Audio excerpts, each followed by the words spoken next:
செய்வோம்.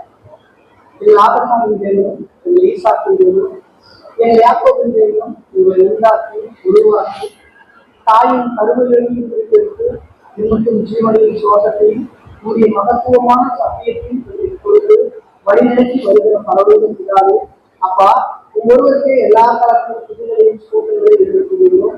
எங்கேயோ பிறந்து எங்கேயோ வாழ்ந்த எங்களை உங்களுடைய சமூகத்துக்கு நேராக கொண்டு வந்து உங்களுடைய வேதத்தில் உள்ள தெய்வீகமான திட்டங்களையும் உங்களுடைய ஆழமான ரகசியங்களையும் அறிந்து கொள்ளவும் புரிந்து கொள்ளவும் இப்பேற்பட்ட சூழ்நிலைகளையும் கால நேரங்களையும் எங்களுக்கு ஏற்படுத்தி கொடுத்திருக்கிறது. ஆகவே அதற்காக நன்றிகளையும் சோதனைகளையும் ஏறெடுத்துக் கொள்வதே தகவனே உங்களுடைய சத்தியத்தையும் பகிர்ந்து கொண்டு போகிற உங்களுடைய தாசனுக்கு உங்களுடைய மேலான உன்னதமான பரிசுக்காக கொண்டு வழிநடத்துங்க. கேட்கிற உங்களுடைய பிள்ளைகளுக்கும் உங்களுடைய மேலான உன்னதமான பரிசுத்த ஆவின் பலனை கொடுத்து அவர்களையே வழிநடத்துவதற்காக வச்சுக்கொள்கிறோம். ஆகிலும் எங்களுடைய சித்தத்தின்படியோ எங்களுடைய திட்டத்தின்படியோ அல்ல தகப்பனே, எல்லாமே உங்களுடைய சித்தத்தின்படியும் எல்லாமே உங்களுடைய திட்டத்தின்படியும் நடக்க நீதாமே தீர்வுக்குரியவர்களாக வச்சுக்கொள்கிறோம். இந்த கூட்டத்தின் தொடக்கம் முதல் முடிவு வரை உங்களுடைய தெய்வீக கரமும் உங்களுடைய தெய்வீக அன்பும் உங்களுடைய தெய்வீக இரக்கமும் எங்களோடு கூட இருந்து எங்களை ஆட்சி சேர்த்து அரவணைத்து பாதுகாத்து வழிநடத்த வேண்டுமா பேச்சு கொண்டாடுகிறோம். இது ஒரு தாழ்மையான விண்ணப்பத்தை எங்கள் மீட்பரும் ரட்சகரும் வேட்பரும் குருவும் ராஜாக்கு ராஜாவுமா இருக்கிற எங்கள் ஆண்டவராக இயேசு கிறிஸ்துவின் வெளியேறக்க சென்றாமல் பேச்சு கொண்டாடுகிறோம். எங்கள் ஜீவனுள்ள பரலோகத்திலாகும். ஆமென்.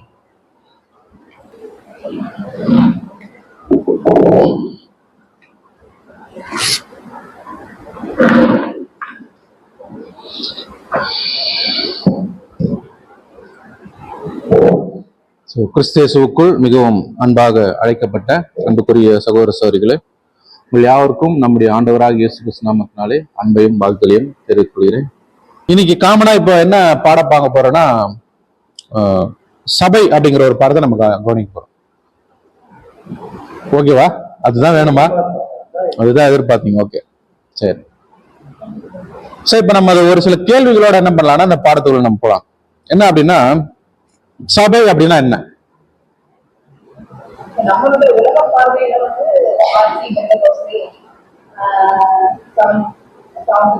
நிறைய ஓகே, நீங்க அடுத்து அது போறதால பைபிளுக்குள்ள நம்ம பார்க்க போறோம். உங்களுடைய பாயிண்ட் ஆஃப் வியூல சொல்லுங்க, சபைனா என்ன? நீங்க கேட்டீங்களா அப்படியே? சபை இல்ல கேட்கல. சபைனா என்ன?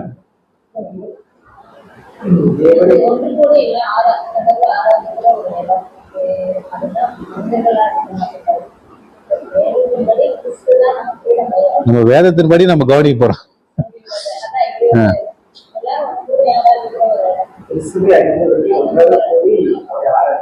Very good, super.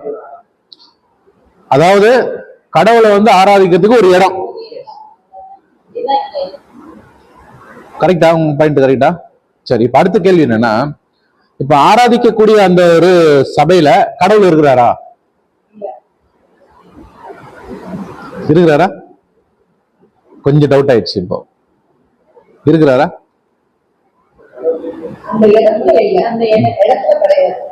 Okay okay.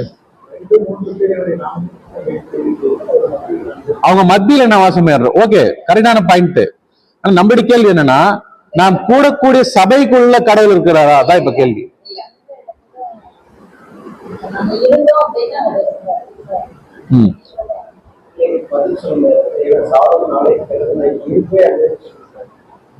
இருப்பேன்னு சொல்லியிருக்காரு, இல்லன்னு சொல்லியிருக்காரா? இருப்பேன்னு சொல்லியிருக்காரா?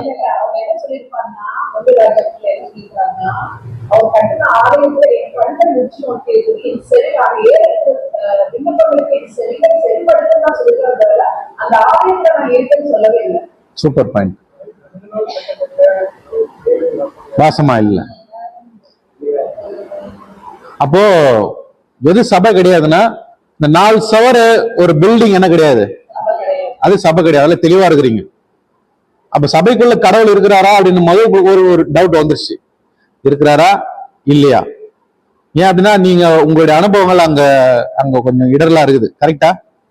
ஏன்னா இவ்வளவு வருஷம் நம்ம பாரம்பரியத்துக்குள்ள நம்ம வந்துட்டோம். அங்க நிறைய அற்புதம் அடையாளம்லாம் என்ன இருக்கும், நீங்க அதை வச்சுதான் சொல்றீங்க. கரெக்டா?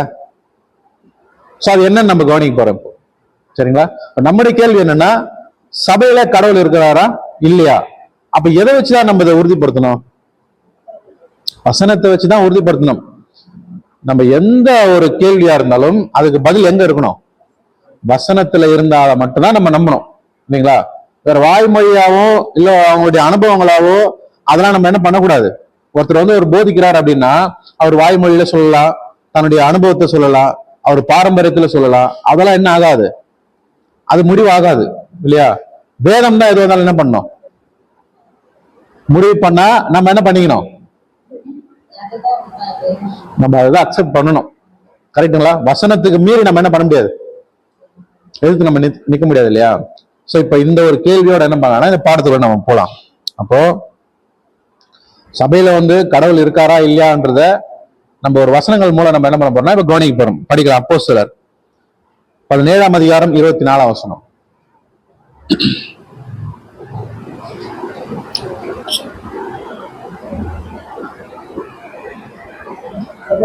உலகத்தையும் யாவற்றையும் உண்டாக்கின தேவனானவர் வானத்துக்கும் பூமிக்கும் ஆண்டவராய் இருக்கிறபடியால் கைகளினால் கட்டப்பட்ட கோவில்களில் அவர் வாசம் பண்ணுவது இல்லை. பாத்தீங்களா? கைகளினால் கட்டப்பட்ட அவர் என்ன பண்ணல, வாசம் பண்ணல அப்படின்னா இப்ப அடுத்து உங்களுக்கு ஒரு கேள்வி வரும். இப்ப அந்த கேள்வி இல்ல, இப்ப அவங்களுக்கு என்ன கேள்வின்னா நான் சொல்றேன், அப்ப எப்படி அந்த அற்புதம் பிசாசு துரத்துறதுலாம் எப்படி நடந்தது? அதானே சிஸ்டர்? ஓகேவா?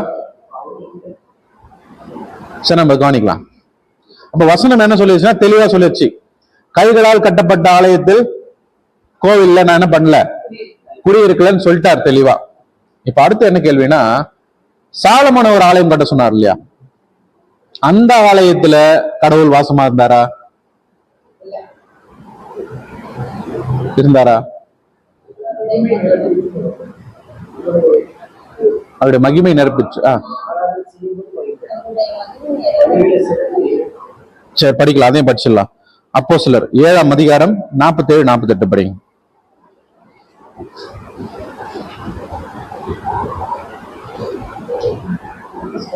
சாலமோனோ அவருக்கு ஆலயத்தை கட்டினார்.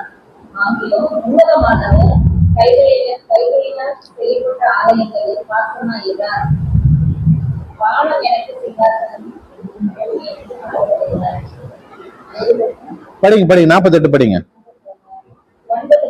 சரி, முதல்ல படிங்க. அப்போஸ்தலர் 47. சாலமோனோ அவருக்கு ஆலயத்தை கட்டினார். ஆகிலும் உன்னதமானவர் கைகளினால் செய்யப்பட்ட ஆலயங்களில் வாசமாகிறார். வானம் எனக்கு சிங்காசனம், பூமி எனக்கு பாதபடியுமா இருக்கிறது. எனக்காக நீங்கள் எப்படிப்பட்ட வீட்டை கட்டுவீர்கள்? நான் இருக்கத்தக்க ஸ்தலம் எது? இவைகள் எல்லாவற்றையும் என்னுடைய கரம் உண்டாக்கவில்லையா என்று. ஓகே, போதும். அப்ப இங்க என்ன சொல்லிட்டாருன்னா, சாலமோன் கட்டின ஆலயத்திலும் நான் என்ன பண்ணல, வாசமா இல்ல அப்படின்னு சொல்லிட்டாரு. இதுக்கு சாலமோனே என்ன பண்றாருன்னா ஒரு எவிடன்ஸ் கொடுக்குறாரு.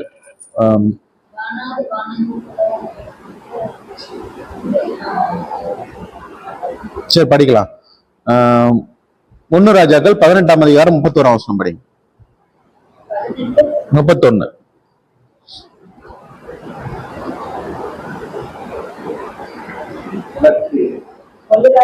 பதினெட்டு 31.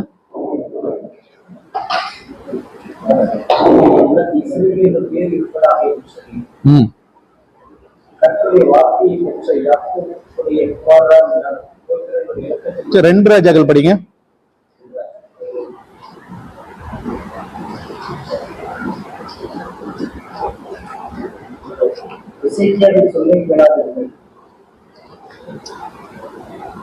பதினெட்டு 31.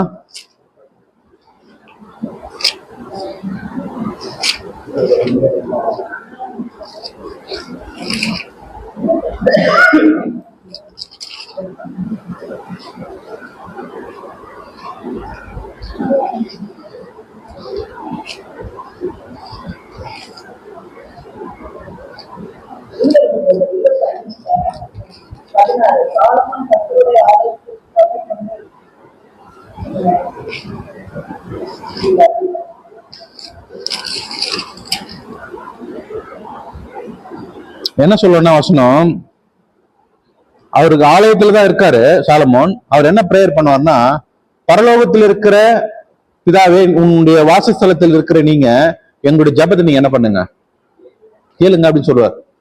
அப்படின்னா அந்த கூடாரம் எதுக்கு அப்படின்னா, அங்க இருந்து தேவன் கிட்ட பிரேயர் பண்றது மட்டும்தான். ஆனா அந்த ஆலயத்துல யார் கிடையாது. அப்ப தேவன் எங்க இருக்காரு? பரலோகத்துலதான் இருக்காரு. இன்னொரு வருஷம் படிக்கலாம் பாருங்க. 2 நாளாகவும் 7:14 படிங்க.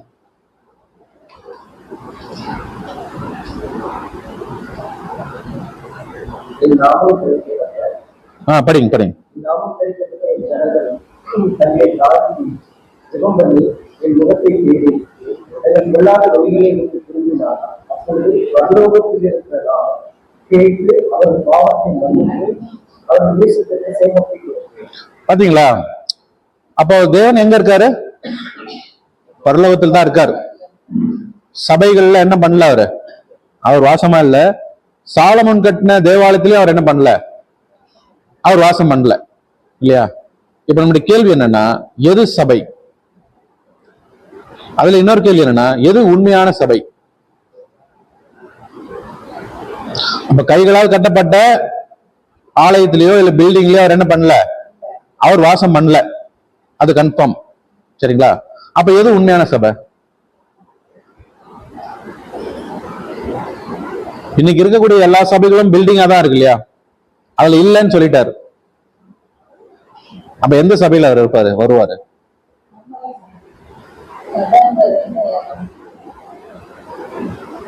நாம தான் சபையா?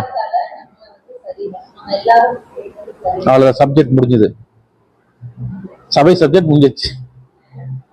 அவர் தான் தலை, நாம தான் சரீரம். நாம சரீரமா மாற வந்திருக்கிறோம். கரெக்டுங்களா?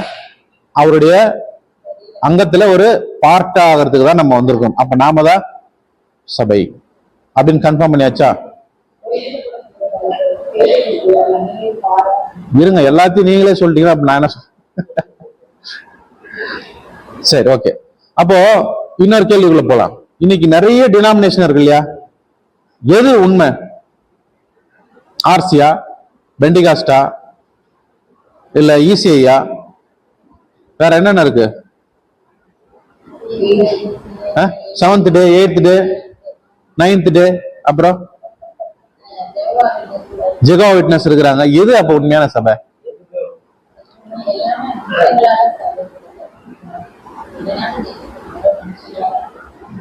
ஏன் அப்ப இவ்வளவு சபைகள்?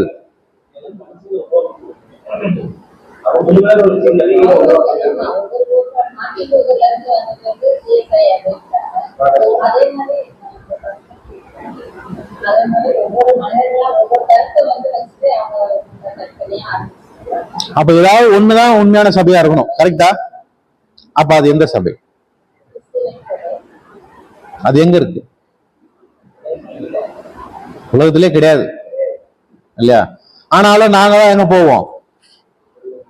எங்க சபை தான் பரலோகத்துக்கு போவோம். சொல்றாங்களா இல்லையா? நீங்க பெண்டிகாஸ்ட போய் கேட்டா நாங்க தான் அந்த சபை. ஆர்சியை கேட்டா, அப்புறம் இசிஐ கேட்டா, அப்புறம் சிஎஸ்ஐயா, சிஎஸ்ஐ கேட்டா நாங்க தான் பரலோகத்துக்கு. அப்ப யார் தான் போவாங்க பரலோகத்துக்கு? வேதம் ஒண்ணுதான், கர்த்தர் ஒண்ணுதான். ஞானஸ்நானம் இது வசனம் இருக்கா இல்லையா? எபேசியர்ல இருக்கு இல்லைங்களா? அப்ப வேதம் தெளிவா இருக்கும் போது ஏன் இவ்வளவு பிரிவுகள்? ஏன் இவ்வளவு பிரிவுகள் அப்படின்னா, வேதத்தை சரியா என்ன பண்ணல, படிக்கல, நிதானிக்கல. ஆண்டவர் சொன்ன மாதிரி என்ன பண்ணல, ஸ்டடி பண்ணல. அதான் கேள்வி இல்லையா? அப்படி இருக்கும்போது இப்ப நம்ம என்ன கண்டுபிடிக்க போறோம்னா, எது உண்மையான சபை, அது எங்க இருக்கு? நாம தான் சபை அப்படின்னா நாம என்ன பண்ணணும்? இப்ப அதை பத்தி இயேசு விஷயம்னா பேசியிருக்காரா அப்படின்னா சிஸ்டர் பதில் சொல்லிட்டாங்க. எங்க பேசியிருக்காரு? மத்தேயுல பேசியிருக்காரு. மத்தேயுல 16ஆம் அதிகாரம் 14ஆம் வசனம் படிங்க.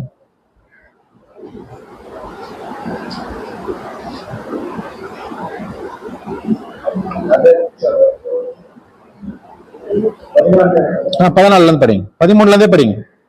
பின்பு இயேசு குறித்து செசரியாவின் திசையில் வந்தபோது தம்முடைய சீசர்களை நோக்கி, மனுஷகுமாரனாகிய ஜனங்கள் யார் என்று சொல்லுகிறார்கள் என்று கேட்டார். அதற்கு அவர்கள், சிலர் உம்மை யோவாஸ்நானனாக என்றும், சிலர் எலியா என்றும், வேறு சிலர் எரேமியா அல்லது தீர்க்கதரிசியில் ஒருவர் என்று சொல்லுகிறார்கள் என்றார். அப்பொழுது அவர், நீங்கள் என்னை யார் என்று சொல்லுகிறீர்கள் என்று கேட்டார். சீமோன் பேதுரு பிரதியுத்தரமாக, நீர் ஜீவனுள்ள தேவனுடைய குமாரனாகிய கிறிஸ்து என்றார். இயேசு அவரை நோக்கி, யோனாவின் குமாரனாகிய சீமோனே, நீ பாக்கியவான். மாம்சமும் இரத்தமும் இதை உனக்கு வெளிப்படுத்தவில்லை, பரலோகத்தில் என் பிதா இதை உனக்கு வெளிப்படுத்தினார். மேலும் நான் உனக்கு சொல்லுகிறேன், நீ பேதுருவாய் இருக்கிறார்.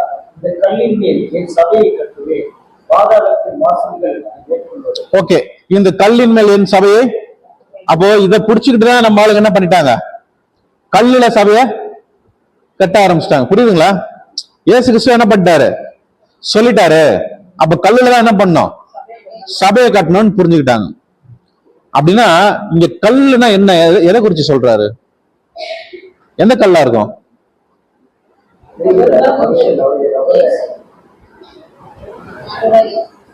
அவர் தான் கல்லு. Very good. அப்போ இயேசு கிறிஸ்து என்ன சொல்றாரு, என் மேல கல்ல சபையை கட்டுங்க அப்படின்னு சொல்றாரா? செயின்ட் பீட்டர் சர்ச் எப்படி வந்தது? இந்த வசனத்தின் அடிப்படையில் தான் அவங்க என்ன பண்ணாங்க, சபையை கட்ட ஆரம்பிச்சாங்க. சபைகள் ஸ்ப்ரெட் ஆக ஆரம்பிச்சது.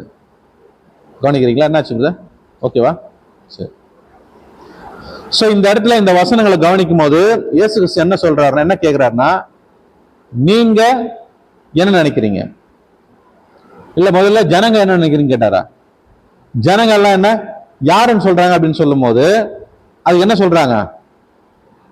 சிலர் எலியான்னு சொல்றாங்க, சிலர் எரேமியான்னு சொல்றாங்க, சிலர் தீர்க்கதரிசிகள் சொல்றாங்க. சரி விட்டுருங்க, அவங்க சொல்றதெல்லாம் விடுங்க. நீங்க என்ன சொல்றீங்க அப்படின்னு கேட்கும் போது பேதுரு கரெக்டான ஒரு ஸ்டேட்மெண்ட் அங்க சொல்றாரு. நீர் ஜீவனுள்ள தேவனுடைய குமாரனாகிய கிறிஸ்து அப்படின்னு சொன்னார். சோ இப்ப இதை உணர்ந்து சொன்னாரா, தெரிஞ்சு சொன்னாரா? அவரு உணர்ந்து சொன்னார். இப்போ மறுபடியும் இன்னொரு கேள்வி கேட்டீங்கன்னா பாருங்க, இப்போ உணர்ந்து சொல்லியிருந்தாருன்னா இயேசு கிறிஸ்துவ அரெஸ்ட் பண்ணும்போது விட்டுட்டு ஓடி இருக்க மாட்டார். கரெக்டா? அப்ப இயேசு கிறிஸ்துவ இங்க பதில் சொல்றாரு என்னன்னா, இத நீ என்ன பண்ணல சொல்லல, எங்க அப்பா தான் உனக்கு என்ன பண்ணிருக்காரு. தேவன் தான் இதை வெளிப்படுத்திருக்காரு. அந்த டைம்ல நீங்க உணர்ந்திருந்தீங்கன்னா என்னை விட்டு என்ன பண்ணிக்க மாட்டீங்க, போயிருக்க மாட்டீங்க. கரெக்டுங்களா? அப்ப இங்க முக்கியமான ஸ்டேட்மெண்ட் என்ன? நீர் ஜீவனுள்ள தேவனுடைய குமாரனாகிய கிறிஸ்துங்கிறது தான் ஸ்டேட்மெண்ட். அப்ப இதை சொன்னதுக்கு அப்புறம் தான் என்னன்னு சொல்றாருன்னா, இந்த கல்லின் மேல் என் சபையை கட்டுவேன். இப்ப கேள்வி என்ன, எது கல்லு? கல்லுன்னு சொல்லிட்டார்ல, இந்த கல்லின் மேல் என் சபையை கட்டுவேன்னு சொன்னார். அப்ப எது கல்லு? சிஸ்டர் என்ன சொன்னாங்கன்னா, அப்படி இருக்கும்போது இந்த இடத்துல அந்த கல் அப்படின்றதுனா இயேசு கிறிஸ்து தான். அப்ப இயேசு கிறிஸ்து மேலதான் என்ன பண்ணணும், சபை கட்டப்படணும். அந்த சபைக்கு அவர் என்னவா இருக்காரு, அவர் மூளைக்கல்லா இருக்காரு. கரெக்டுங்களா? அப்படின்னா இயேசு கிறிஸ்துவ என்ன விசுவாசிக்கணும், நீர் ஜீவனுள்ள தேவனுடைய குமாரனாகிய கிறிஸ்து அப்படின்னு விசுவாசிக்கணும். பழைய ஏற்பாட்டுல பாத்தீங்கன்னா யாரை எதிர்பார்த்துட்டு இருந்தாங்க, மேசியாவை எதிர்பார்த்துட்டு இருந்தாங்க. அந்த மேசியா நான் தான் அப்படின்னு என்ன பண்ணிட்டாரு, சொல்லிட்டாரு இல்லையா? இங்க சீஷர்கிட்ட சொல்றாரு, பின்னால ஜனங்கிட்ட என்ன பண்றாரு, அவரு நான் தான் மேசியா அப்படின்னு சொல்றாரு. ஆனாலும் ஜனங்கள் என்ன பண்ணல, பிலீவ் பண்ணல. அப்ப பர்டிகுலரா அங்க சீஷர்கள் பிலீவ் பண்றாங்க. இப்ப இதுல முக்கியமான காரியம் என்ன அப்படின்னா, எந்த விசுவாசத்தின் மேல இந்த சபை கட்டப்படணும்? ஜீவனுள்ள தேவனுடைய குமாரனாகிய கிறிஸ்து, இதுதான் விசுவாசம். இந்த விசுவாசத்தின் மேலதான் என்ன பண்ணணும், சபையை கட்டணும்னு சொல்லிட்டாரு. ஆனா இன்னைக்கு உலகத்துல பில்டிங்ஸ் கட்ட ஆரம்பிச்சிட்டாங்க. சரி, ஒரு சில வசனங்கள் படிக்கலாம். ஏசாயா 28:16 படிங்க.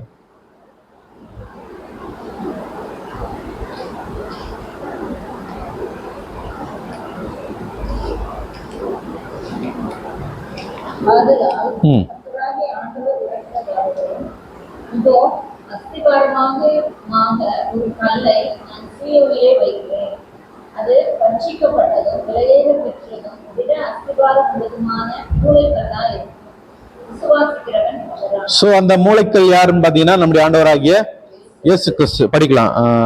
எபேசியர் 2:20 படிங்க.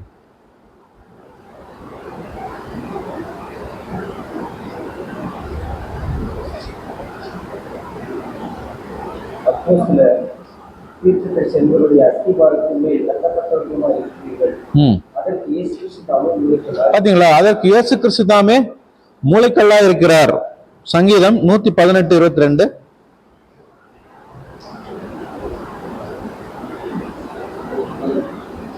சங்கீதம் 118 அதிகாரம் 22 வசனம். வீடு கட்டுகிறவர்கள் ஆகாயம் என்ற தன்னை மூளைக்கு தலைக்கல்லாய். பாத்தீங்களா? சோ அப்போ சபை அப்படின்னா அதுக்கு இயேசு கிறிஸ்து என்ன இருக்காருன்னா ஒரு மூளைக்கல்லா இருக்காரு. அவர் மேலதான் என்ன பண்ணணும்? சபை கட்டப்படணும். அப்ப எந்த விசுவாசத்தின் மேல சபை கட்டப்படணும்? அவர் தேவனுடைய குமாரன். இந்த விசுவாசம் தான். இந்த விசுவாசத்தின் மேல இந்த சபை கட்டப்படணும். இப்ப ஜெனரல் நம்ம எடுத்துக்கலாம். இப்ப இந்த உலகத்துல ஒரு சபை கட்டப்படணும்னா என்னென்ன தேவைப்படும்? செங்கல், மணல், ஜல்லி, சிமெண்ட், அப்புறம் கம்பி, வேற வேலையாள் வேணும், அப்புறம் பில்டிங் பிளான் வேணும். கரெக்ட். அப்புறம் எல்லாத்தையும் சொல்லிட்டீங்க. யாரு கிட்ட இடத்துல கட்டுறது? நிலம் வேணும். நிலம் வேணும்ல. ஸோ இதுதான் ப்ரொசீஜர். ஒரு பில்டிங் கட்டுறதுக்கு ஒரு முதல்ல நிலம் வாங்கணும், அந்த நிலத்துல பேஸ் போடணும், அதுக்கப்புறம் படிப்படியா பில்டிங் எழுப்பணும். இந்த ப்ரொசீஜர் தான். அதே மாதிரிதான் இந்த சபை, இந்த சரீரமாக சபை உருவாகிறதுக்கும் ஆண்டவராக இயேசு கிறிஸ்து நிறைய மெத்தட்ஸ் இங்க கொடுத்துருக்காரு. ஸோ இந்த அடிப்படையில் தான் சபை என்ன ஆகணுமா? ஏன்னா நம்ம சரீரமா என்ன பண்ண போறோம்? நம்ம மாற போறோம்னா அவர் ஒரு சில ப்ரொசீஜர் என்ன பண்ணிருக்காருன்னா அவர் சொல்லியிருக்காரு. ஸோ அந்த ப்ரொசீஜர்ல நம்ம படிக்கலாம். அப்போ நிலம்னா எதை எடுத்துக்கலாம்? நாம் சபையா மாற போறோம் இல்லையா? அப்ப எது நிலம்? உள்ளமா? சரி, படிக்கலாம். மத்தேயு 13 அதிகாரம் 38 வசனம். 38.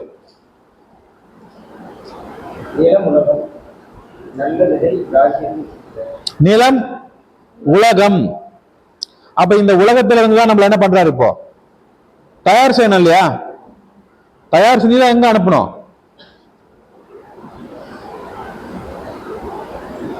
தயார் பண்ணி தான் எங்க அனுப்பணும்? பரலோகத்துக்கு அனுப்பணும். அப்படின்னா என்ன அர்த்தம்னா, இங்க தயார் பண்ணாதான் சரீரத்துல போய் நம்ம இணைய முடியும். அப்பதான் பரலோகம் நம்ம போக முடியும். அப்போ தயார் செய்யக்கூடிய இடம் நிலம், இந்த உலகம். கரெக்டுங்களா? சரி, ஓகே. சோ எது மேல இப்ப அஸ்திபாரம் போடணும்?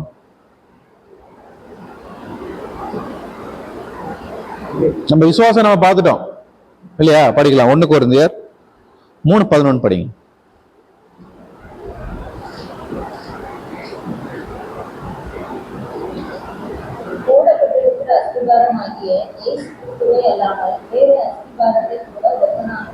அப்போ ஆண்டவராக இயேசு கிறிஸ்து மேலதான் அந்த அஸ்திபாரம் போடப்படணும். அந்த விசுவாசத்தின் மேலதான் என்ன பண்ணப்படணும்? அந்த சபையா மாறக்கூடியவங்களுடைய ப்ரொசீஜர் இதுதான். இந்த ப்ரொசீஜருக்குள்ள வந்தா மட்டும்தான் நாம் சரீரமா மாற முடியும். அப்ப இயேசு கிறிஸ்து தான் அஸ்திபாரம். என்ன அஸ்திபாரம்னா இவர் தேவனுடைய குமாரன்ங்கிறது அஸ்திபாரம். இந்த அஸ்திபாரத்தை உள்ள நம்ம மைண்ட் வரணும், அந்த இருதயம் அக்செப்ட் பண்ணணும். சரிங்களா? சரி, ஓகே.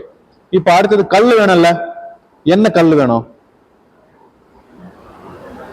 படிக்கலாம். 1 பேதுரு 2 அதிகாரம் 4-5 வசனங்கள்.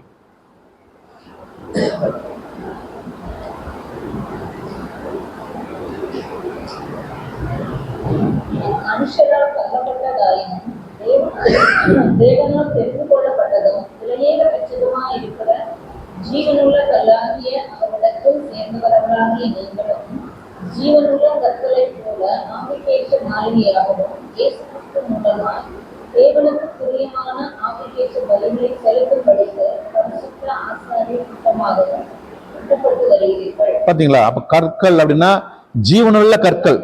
யாருன்னா அது நாம தான், அந்த ஜீவனுள்ள கற்கள். சரிங்களா? கூட்டி கட்டப்பட்டு வருகிறீர்கள். இப்போ கட்டியாச்சு. அதுக்கப்புறம் என்ன பண்ண? தளம் போடணும் இல்லையா? என்ன தளம் போடுறது? 1 தீமோத்தேயு 3 அதிகாரம் 15 வசனம்.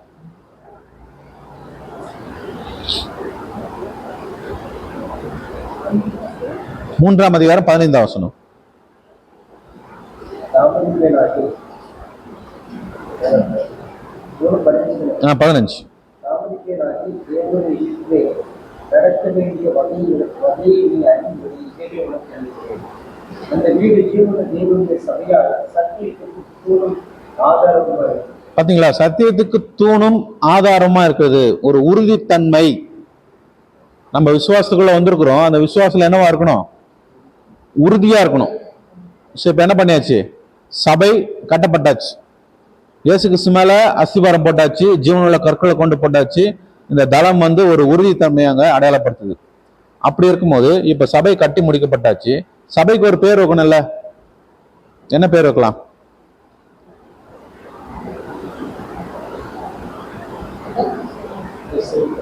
கிறிஸ்துவின் சபை அப்படின்னு வேதத்துல இருக்கா?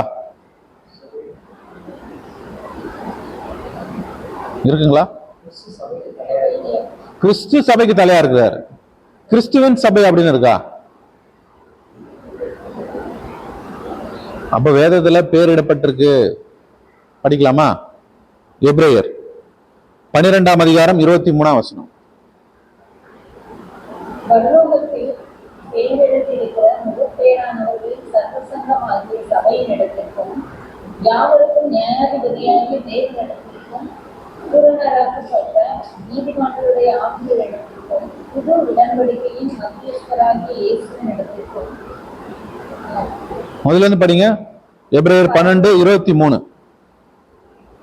பரலோகத்தில் பேரெழுதியிருக்கிற முதற்பேரானவர்களின் சர்வ சங்கமாகிய சபை. இந்த சபைக்கு தான் நம்ம என்ன பண்ணப்பட்டிருக்கோம்? இப்போ ஒரு காலிங் வந்திருக்கு.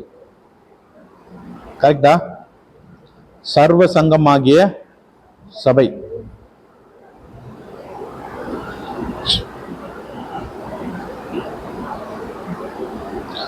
சோ இது பரலோகத்துல கட்டப்படும்.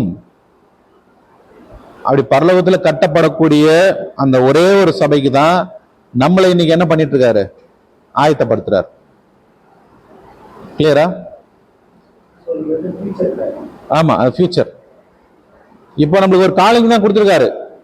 இதுக்கு அப்புறம் தான் இந்த ப்ரொசீஜர் ஸ்டார்ட் பண்ணுவாரு. அடுத்து நம்ம பார்க்க போறோம் அடுத்த பாயிண்ட். சபையை எங்க கட்டுறாருன்னா பரலோகத்துல தான் கட்டுறாரு இல்லைங்களா? இதுக்கு ஒரு நிழலான ஒரு காரியம் இருக்குது. சாலமன் கட்டின தேவாலயம் தான் நிழல். சாலமன் அதாவது எப்படி கட்டினார் ஆலயத்தை? கட்டுற இடத்துலயே பொருட்களை கொண்டு வந்து பண்ணாரா? எப்படி பண்ணாரு?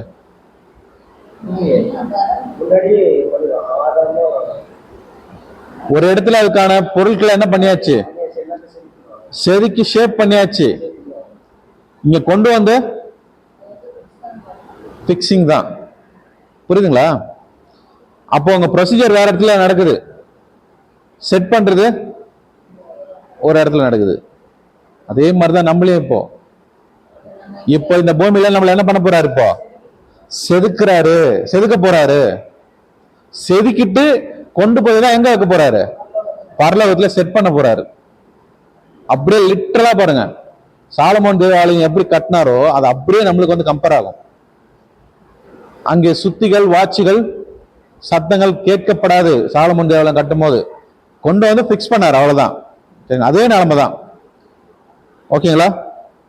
அப்படி இருக்கும்போது இப்போ நம்மளையும் என்ன பண்ண போறோம்னா ஒரு சபையா நம்மள ஒரு கல்லா ஒரு சரீரமா கொண்டு போய் பிக்ஸ் பண்ண போறாரு.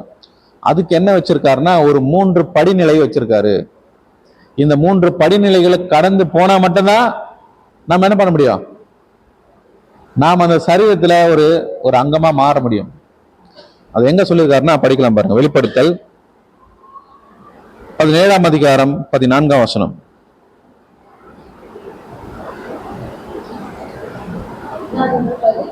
வெளிப்படுத்தல் 17ஆம் அதிகாரம் 14ஆம் வசனம்.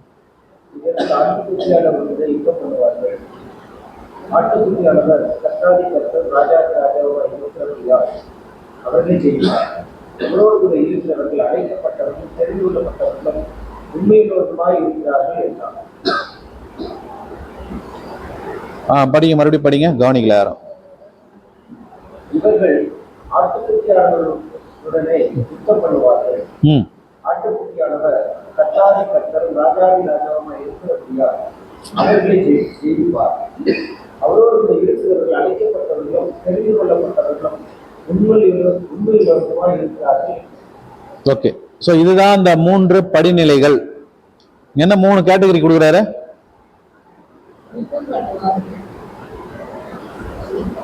யாருன்னா கரெக்டா சொல்றீங்களா பார்க்கலாம். அழைக்கப்பட்டவர்கள், தெரிந்து கொள்ளப்பட்டவர்கள், 3 ஸ்டேஜ் இருக்கா? இந்த 3 ஸ்டேஜ் கடந்து வரவங்க தான் இயேசு கிறிஸ்து கூட என்ன பண்ண முடியும்? அவர் கூட சேர்ந்து யுத்தம் பண்ண முடியும். ஏன் யுத்தம் பண்ணணும்? அதெல்லாம் ஒரு பாயிண்ட் பின்னாடி இருக்கு. அதான் அட்வான்ஸ் பாயிண்ட் இல்லையா? அவர் கூட சேரணும்னா இந்த 3 பாயிண்ட் நம்ம கடந்து வரணும்.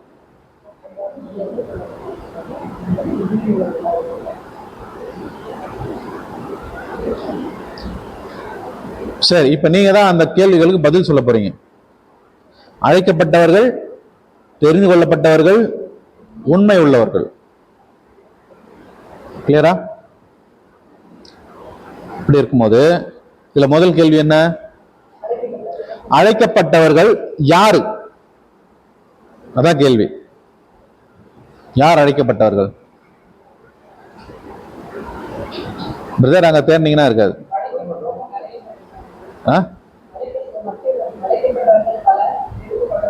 சிலர். அதுதான் அழைக்கப்பட்டவர்கள் யாரு?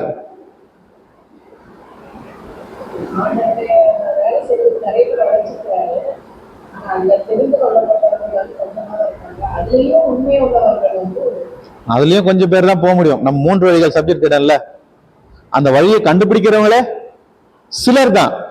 அப்படி இருக்கும்போது அதில் போறவங்க பேரா இருப்பாங்க. அதுலயும் சிலர். இப்ப மேட்ச் ஆகும் அதுல. அப்படி இருக்கும்போது அழைக்கப்பட்டவர்கள் யார்?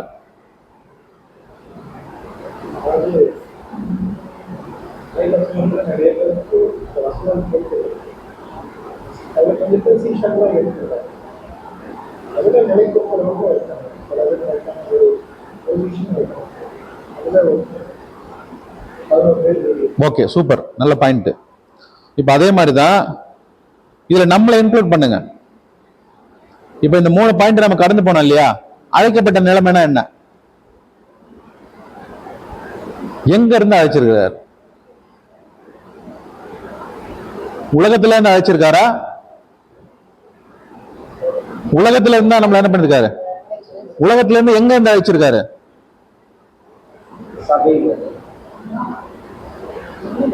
கிறிஸ்தவ மண்டலத்துல இருந்து என்ன பண்ணிருக்காரு? கரெக்டா? உலகத்துல கிறிஸ்தவ மண்டலம் இருக்குது. அந்த கிறிஸ்தவ மண்டலத்துல தான் ஒரு காலிங் வந்திருக்கு. இப்ப இந்த காலிங் எல்லாருக்குமே இருக்குதா, இல்ல ஒரு குறிப்பிட்ட ஜனங்க மட்டும் இருக்கா? இந்த அழைப்பு ஓபன் காலிங் தான், எல்லாருக்குமே இருக்கு. கரெக்டுங்களா? இதுல நீங்க வரக்கூடாது, நான் வரக்கூடாது, அப்படி கிடையவே கிடையாது. யூதன் என்றும் இல்லை, கிரேக்கன் என்றும் இல்லை, அடிமை என்றும் இல்லை, சுயாதீன யாரும் அப்படி கிடையவே கிடையாது. யாருனால இந்த அழைப்புல என்ன பண்ணலாம், வரலாம் அப்படிங்கிற ஓப்பன் காலிங் இங்க வச்சுட்டார். அப்போ நாம எப்படி வந்திருக்கோம் அப்படின்னா, நம்ம கிறிஸ்தவ மண்டலத்துல இருந்து இப்போ ஒரு அழைப்பு என்ன பண்ணிருக்காரு, கொடுத்திருக்கார். வந்திருக்கிறீங்க, இப்போ என்ன பண்ணிட்டு இருக்கீங்க? ஸ்டடி கேட்டுட்டு இருக்கீங்க இல்லையா? சோ இப்ப நம்முடைய நிலைமை என்ன? வரும்போது நம்முடைய நிலைமை என்ன? அழைக்கப்பட்ட நிலைமை தான் இல்லையா? அந்த நிலைமையில நம்ம எப்படி இருக்கிறோம்? என் கேள்வி புரியுதுங்களா? அழைக்கப்பட்ட நிலைமையில நம்ம வந்திருக்கிறோம். இப்ப நம்முடைய கண்டிஷன் என்ன? தெரிந்து கொள்ளப்பட்டவர்களா? சரி, வசனம் படிக்கலாம். எபிரேயர் 5ஆம் அதிகாரம் 12ஆம் வசனம் படிக்கலாம்.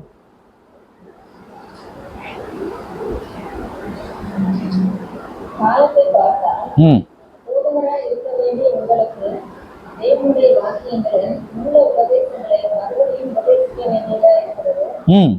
நீங்கள் பலமான ஆகாரத்தை அல்ல, காலை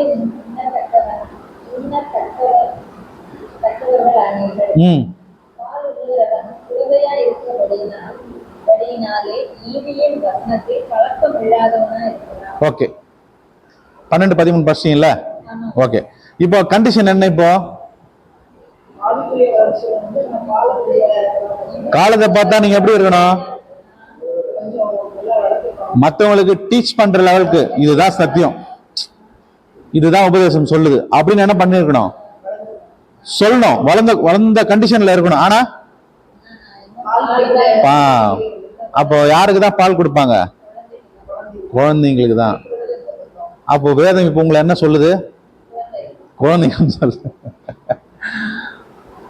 ஓகேங்களா? அப்போ நம்ம இவ்வளவு தூரம் கடந்து வந்துட்டோம். நான் பார்ன் கிறிஸ்டியன் அப்படின்னா நம்ம சொல்லிக்கிறோம் இல்லையா? ஆனா என்ன நிலைமை, கண்டிஷன் என்ன?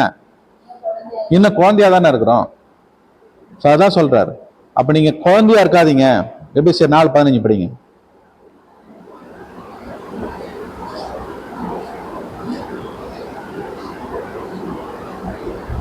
அன்புடன் சத்தியத்தை கேட்கொண்டு தலையாகி கிறிஸ்துவுக்கு எல்லாவற்றையும் வளர்கிறவர்களாக இருக்கும்படியாக குறிச்சிருக்கிறார். என்ன சொல்றாரு? மறுபடியும் படிங்க. அன்புடன் சத்தியத்தை கேட்கொண்டு ஆ தலையாகி கிறிஸ்துவுக்குள் எல்லாவற்றிலேயும் நாம் வளர்கிறவர்களாக இருக்கும்படியாக குறிச்சிருக்கிறார். 15. அதான் 15. அப்ப 13 படிங்க. 14-15 தான். நாம் இனி குழந்தைகளாயிராமல்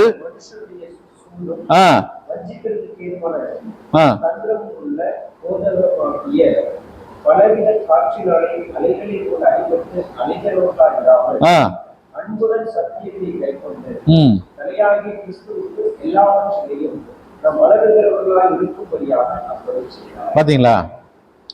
அப்போ நாம குழந்தைகளா இருக்கிறோம்.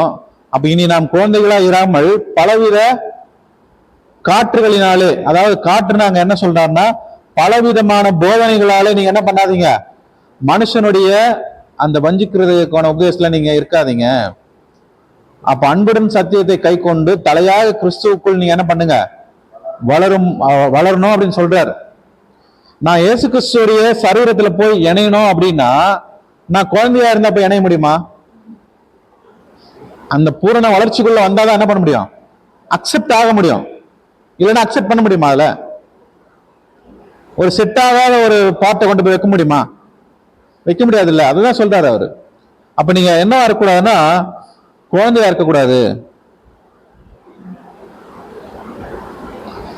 அப்ப எப்படிப்பட்ட வளர்ச்சிக்குள்ள வரணும்? அவர் ஒரு பூரண புருஷனா இருக்கிறார். அப்ப நாமளும் என்ன கண்டிஷன்ல வரணும்? நாமளும் பூரண கண்டிஷன்ல வரணும், பூரண புருஷரா மாறணும். எபேசியர் படிக்கலாம் பாருங்க. எபேசியர் 4:10.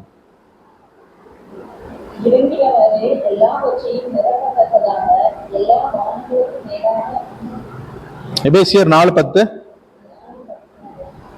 படிங்க.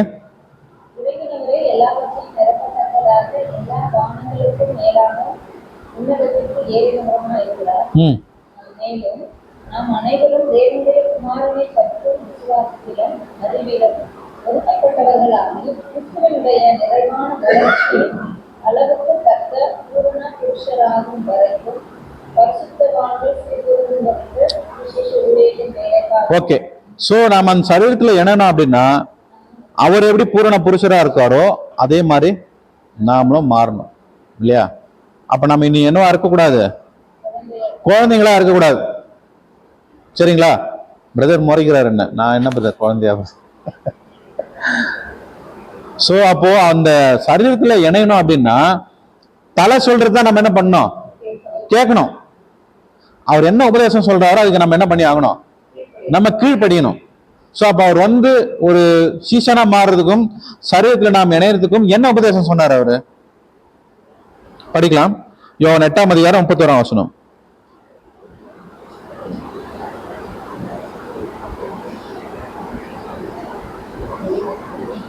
யோவான் 8:31. இயேசு தம்மை விசுவாசித்த யூதர்களை நோக்கி, நீங்கள் என் உபதேசத்தில் நிலைத்திருந்தால் மெய்யாகவே என் சீஷராய் இருப்பீர்கள். படிங்க. சத்தியத்தையும் அறிவீர்கள், சத்தியம் உங்களை விடுதலையாக்கும். மெய்யாகவே என்னுடைய உபதேசத்தில் நீங்க நிலைத்திருந்தீங்கன்னா என்ன உபதேசத்துல நீங்க என்ன பண்ணணும்? ஸ்ட்ராங்கா இருக்கணும் இல்லைங்களா? அப்படின்னா அவருடைய உபதேசம் என்ன? இது ஆல்ரெடி படிச்ச வசனம் தான். லூக்கா 9:23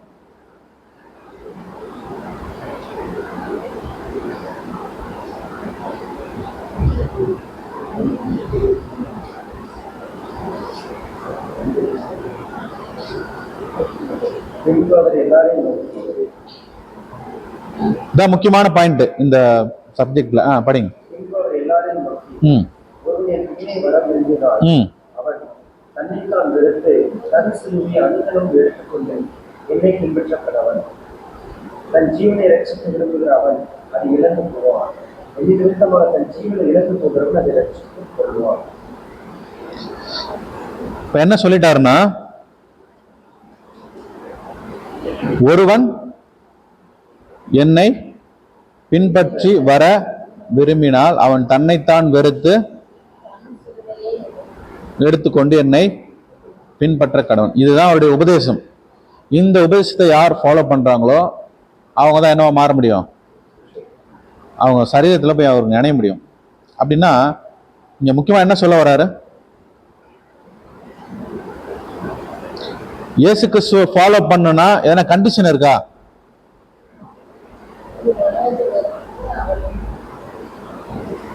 தன்னைத்தான் வெறுத்து கண்டிஷன் இருக்குங்க. ஆனா அந்த கண்டிஷன் என்ன கிடையாதுன்னா கம்பல்ஷன் கிடையாது. நீங்க வர விரும்பினாதான் கண்டிஷன் இருக்கானா? யாரையும் வற்புறுத்தல என்ன பண்ண மாட்டாரு, நீங்க பின்னாடி வாங்கன்னு சொல்ல மாட்டார். உங்களுக்கு விருப்பம் இருக்குதா, என் பின்னாடி வாங்க. அப்படி வந்தீங்கன்னா இந்த கண்டிஷனை நீங்க ஃபாலோ பண்ணணும். கரெக்டுங்களா? அப்போ ஒருவன் என்னை பின்பற்றி வர, முதல்ல வர்றதுக்கு நீங்க விரும்பணும். அதுக்கப்புறம்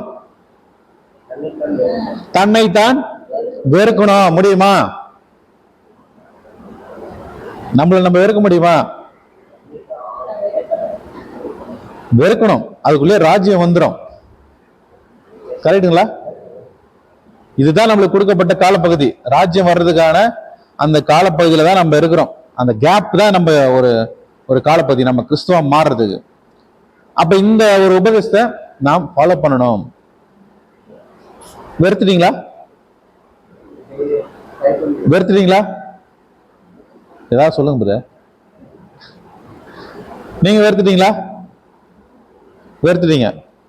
நீங்க வெறுத்துட்டீங்களா? போயிட்டு இருக்கோம் ப்ராசஸ்ல. நீங்க போயிட்டு இருக்கீங்க. அதுதான் பண்ணிட்டு இருக்கோம். நம்ம என்ன பண்ண மாட்டோம், வெறுக்க மாட்டோம். ரொம்ப கடினமான காரியம் அது.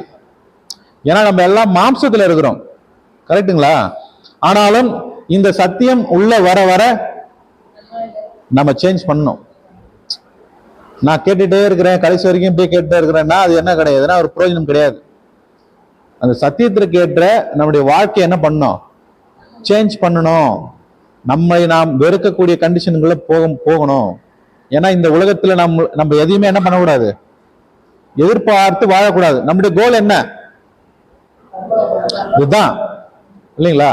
அப்படி அதை நோக்குறவங்க இந்த உலகத்துக்குரிய காரியங்கள்ல என்ன பண்ண மாட்டாங்க, அதிகமா ஈடுபட மாட்டாங்க, விரும்ப மாட்டாங்க இல்லைங்களா? பர்டிகுலரா இதுல முக்கியமா என்ன சொல்லணும் அப்படின்னா, லக்ஸூரியஸ் லைஃப் யாரும் தேட மாட்டாங்க. கரெக்டுங்களா? வசனங்கள் தெளிவா இருக்குது. ஏன்னா இயேசு கிறிஸ்துவே அவ்வளவு பெரிய ஐஸ்வர்யத்துல இருந்தவர் நமக்காக என்ன பண்ணாரு, தரித்திரரானார். இன்னைக்கு தரித்திரர் ஆகிறதுக்கு யார் முன் வருவா? உலகத்துல கேட்கல கேள்வி, கிறிஸ்தவ மண்டலத்துல இப்ப கேள்வி. பாத்தீங்களா? இன்னைக்கு போதனை எப்படிதான் இருக்குது, ஆசீர்வாதம். இந்த ஆசீர்வாதத்துக்குள்ள, உலக ஐஸ்வர்யத்துக்குள்ள நீங்க டெவலப் ஆனீங்க அப்படின்னா நீங்க என்ன பண்ண முடியாது, என்ன நீங்க ஃபாலோ பண்ணவே முடியாது. நான் எல்லாத்தையும் விட்டுட்டு என்ன பண்ணிருக்கேன், இந்த பூமிக்கு வந்திருக்கிறேன். இதுதான் என்னுடைய உபதேசம், உங்களை வெறுப்புறீங்கன்னு சொல்றாரு. ஆனா இந்த கருத்தை யாருன்னா சபையில போதிக்கிறாங்களா? போதிச்சா அடுத்த வாரத்துல வரமாட்டாங்க. சந்தோஷமாய் மாறும். நீங்கள் செழிப்பா இருப்பீங்க. உங்கள் வீடு ஆசீர்வதிக்கப்பட்டு இருக்கும். நீங்கள் பனையை போல என்ன பண்ணுவீங்க, நீதிமான் பனையை போல செழிப்பான். எதுல செழிக்கணும்? சத்தியத்துலதான் செழிக்கணும். சத்தியத்துல செழிக்கக்கூடிய காரியங்களை அவங்களுக்கு சாதகமா எடுத்துக்கிட்டு சுயநலமா என்ன பண்ண ஆரம்பிச்சிட்டாங்க? அது வந்து பிசினஸ் ஆக்கி உபதேசமா ஆக்கிட்டாங்க அவங்களுக்கு ஏத்த மாதிரி. மாறுங்க, பரவாயில்ல. ஆனா உங்களுக்கு எங்க இடம் கிடையாது? இடம் கிடையாது. நீங்க உலகத்துல ஐஸ்வர்யம் ஆயிடுங்க, ஆனா பரலோகத்துல உங்களுக்கு இடம் கிடையாது. ஏன்னா இந்த உலகத்துல நாம் தரித்திரரா மாறணும். அததான் இயேசுக்கு சொல்றார். அதுக்கு நீங்க ரெடியா என்ன பின்பற்றுறதுக்கு? இததான் கேட்கிறார். உங்களுக்கு விருப்பம் இருக்குதா? உங்களை வெறுக்கிறதுக்கு உங்களுக்கு விருப்பம் இருக்குதா? முதல்ல அப்படி இருந்தா வாங்க, இல்லைன்னா நீங்க வராதீங்க, தயவு செஞ்சு போயிடுங்க அப்படின்ட்டார். அடுத்து என்ன சொல்றாரு அந்த வசனத்துல? சிலுவை. எந்த சிலுவை எடுத்துட்டு வர சொல்றாரு? அவர் சிலுவையா நம்ம சிலுவையா? நம்ம சிலுவைனா என்னது? Very good. நம்முடைய பாடுகள், சத்தியத்தின் மீது வரக்கூடிய பாடுகள் தான். இப்ப நான் பேங்க்ல வந்து ஒரு 2 லட்ச ரூபா 5 லட்ச ரூபா கடன் வாங்கியிருப்பேன் இல்லைங்களா? நான் வீடு கட்டுறதுக்கோ ஏதோ இஎம்ஐ போட்டு லோன் கட்டுறதுக்கோ வேற எந்த பிரச்சனைக்கோ நான் லோன் வாங்கியிருப்பேன். இப்ப அது நிமித்தமா நம்மளுக்கு என்ன வரும்? அதை நம்ம இதுல கம்பேர் பண்ண முடியுமா? இல்ல, எனக்கு உபத்திரம் வந்துச்சு, எனக்கு பாடுகள் வந்துருச்சு, நான் பாடுகளை என்ன பண்ணிட்டு இருக்கேன்? நான் அனுபவிச்சுட்டு இருக்கேன். இதை சொல்ல முடியுமா? அது கிடையாது பாடுகள். இது நாம தேடிக்கிறது. கிறிஸ்துவின் நிமித்தம் நம்மளுக்கு என்ன வரணும்? பாடு வரணும். உண்மை பேசி ஒரு பாடம் வருதா? பொய் சொல்லி ஒரு பாடு வருதா? ஆனா ஆக்சுவலா நம்ம என்னதான் பேசணும்? உண்மைதான் பேசணும். உண்மையை பேசினா நம்மளுக்கு என்ன வரும்? கண்டிப்பா பாடுகள் வரும். இப்போ நான் ஜஸ்ட் ஒரு பிராக்டிகலான விஷயம் ஒன்று சொல்றேன் பாருங்க. நம்மளுக்கு வீட்டு பட்டா இல்லை, பட்டா வாங்கணும். இப்போ காசு கொடுத்தாதான் பட்டா வாங்க முடியும். என்ன பண்றது? அப்ப அங்க நம்ம என்னவா இல்ல? இல்லையே. அப்ப நான் எப்படி இயேசு கிறிஸ்துவினுடைய உபதேசத்துல நிலைச்சிருக்கிறேன்னு சொல்ல முடியும்? முடியாதுல்ல. சோ இன்னைக்கு கண்டிஷன் அதுதான். அப்ப நான் சத்தியத்துக்குள்ள வந்துட்டேன் அப்படின்னா நான் எல்லா டைம்லயும் நான் என்னுடைய உண்மை என்ன பண்ண ஆகணும்? நான் காமிச்சாகணும். சூழ்நிலைக்கு ஏற்ற மாதிரி வாழ்ந்துட்டு நான் மறுபடியும் என்ன பண்றேன்? நான் வரேன் அப்படின்னு சொன்னா அதை அக்செப்ட் பண்ணவே மாட்டார். தெரியாத செஞ்சோம்னா என்ன பண்ணிடுவாரு? மன்னிச்சிருவார். மறுபடியும் எனக்கு தவற பண்ணாத. இதுதான் கண்டிஷனே. இந்த மாதிரி வாழறதுக்கு யார் ரெடி? இதுதான் பாடுகள். சத்தியத்தை சொல்லும் போது வரக்கூடிய பாடுகள். இப்ப இந்த சத்தியத்தை கொண்டு போய் நான் என்னுடைய உறவினர்கிட்ட சொல்றேன். நான் அவங்க என்ன சொல்லுவாங்க? ஆமா, கடைசி காலத்துல அவங்க ஏமாத்துறதுக்கு வந்துக்கிறாங்க, அங்க போய் இருக்கிறீங்களே சொல்லுவாங்களா சொல்ல மாட்டாங்களா? சொல்லுவாங்க. அப்ப அந்த இடத்துல நம்ம உண்மையை காமிக்கிறோமா இல்ல அவங்க மறைக்கிறோமா? நம்ம ஹிடன் பண்றோமா? இதெல்லாம் யோசிச்சு பார்க்கணும். அதாவது இயேசு கிறிஸ்துனுடைய ஒரு சரீரமா மாறணும், ஒரு சீசனா மாறணும்ன்றது சாதாரண விஷயம் கிடையாது. இன்னைக்கு உலகத்துல வாழக்கூடிய கிறிஸ்தவர்கள் வாழ்க்கை கிடையவே கிடையாது. இன்னைக்கு சுகபோக வாழ்க்கை வாழ்ந்துட்டு இருக்காங்க இன்னைக்கு கிறிஸ்தவங்க. இன்னும் நான் டெப்தா போய் சொல்லணும்னா பிராக்டிகல் தான். இன்னைக்கு தீபாவளி கொண்டாடுறாங்களா? பொங்கல் கொண்டாடுறாங்களா?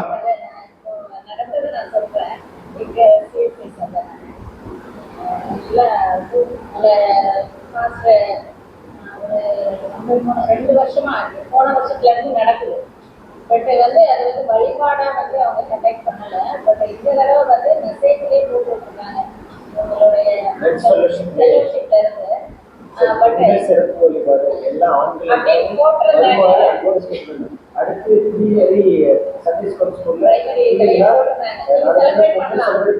எவ்வளவு வசனத்துக்கு எதிரா எவ்வளவு காரியங்கள்.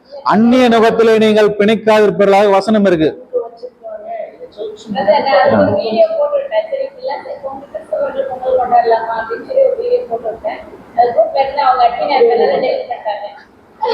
அது தவறுன்னு தெரியுதுல. அப்போ இத பார்த்து நிறைய பேர் இடையே போயிடுவாங்கன்னு அவங்க தெரியுது இல்லையா?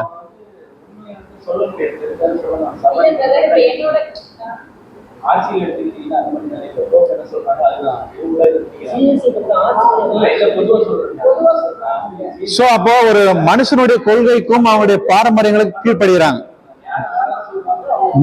மக்கள் கூட என்ன பண்றாங்கன்னா வசனங்களை என்ன பண்றது கிடையாது.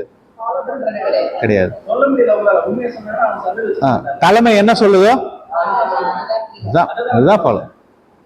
தலைமை வந்து நாளைக்கு வந்து இல்ல நீங்க சொல்லலாம். நீங்க சொன்னதை accept பண்ண மாட்டாங்க. கேட்க மாட்டாங்க. இல்ல, உங்களுக்கு against ஆ நீங்க சொன்னீங்கன்னா அவங்க complaint raise பண்ணுவாங்க. நல்லா சொல்றேன். சரி, இப்ப இது எதுக்காக இந்த பாயிண்ட்டுக்குள்ள வந்த நம்ம அதாவது தன்னைத்தான் சிலுவை பாடுகள் வருது. பாடுகள், அப்போ சத்தியத்தின் நிமித்தமா தான் நம்மளுக்கு என்ன வரணும்? பாடுகள். அதை நீங்க சந்திக்கிறதுக்கு ரெடியா? அதை நீங்க ஃபாலோ பண்றீங்களா? அப்படின்னா என் பின்னாடி வாங்க. ஸோ இந்த 3 கண்டிஷன். முதல்ல விருப்பம் இருக்கணும், தன்னைத்தான் வெறுக்கணும், தன் சிலுவையை டெய்லி சுமக்கணும்னு சொல்லிட்டார். அனுதினமும் சுமக்கணும். இது நிமித்தம் இல்லாத பொல்லாதவைகள் சொல்லும்போது நீங்கள் கேள்வி வச்சார்கள். கண்டிப்பா. பச்சை மரத்துக்கே இந்த பாடுனா பட்டை மரத்துக்கு இல்லையா? எவ்வளவு நிந்திப்பாங்க. அதெல்லாம் உங்களுக்கு முன்னாடியே சொல்றேன் அப்படின்னு சொல்லிட்டாரு. ஸோ இதுதான் கண்டிஷன்.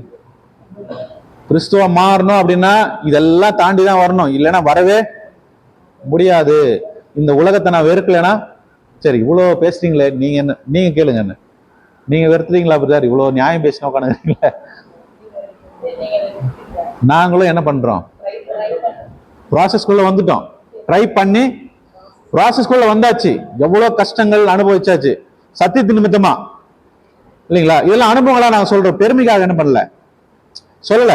சத்தியத்துக்குள்ள ஓரளவுக்கு என்ன பண்ணிட்டோம், நாங்க டிராவல் பண்ணி வந்தாச்சு, போயிட்டு இருக்கோம், ப்ராசஸ்ல போயிட்டு இருக்கோம். தேவனுடைய கிருபையில அதை முடிப்போன்ற விசுவாசம் எனக்கு இருக்குது. அந்த மாதிரி ஒவ்வொருத்தருக்கும் இருக்கணும். அந்த விசுவாசத்துல தான் நாம என்ன பண்ணோம்? ஓடணும். சரிங்களா? இப்ப அடுத்த கண்டிஷன் பார்த்தாச்சு. ஒருவன் என்னை பின்பற்றி வர விரும்பினால் வரணும் அப்படின்லாம் சொல்லிட்டார். இதை இயேசு கிறிஸ்து வந்து அன்னைக்கு இருந்த யூதர்கள் மத்தியில அவர் சொன்னார் இல்லையா? ஆனா யூதர்கள் என்ன பண்ணல, முடியல. ஏன் அப்படின்னா இந்த உபதேசம் ரொம்ப கடினமா இருக்குதுன்னு சொல்லிட்டாங்க. யோவான்ல படிக்கலாம் பாருங்க, யோவான் 6ஆம் அதிகாரம்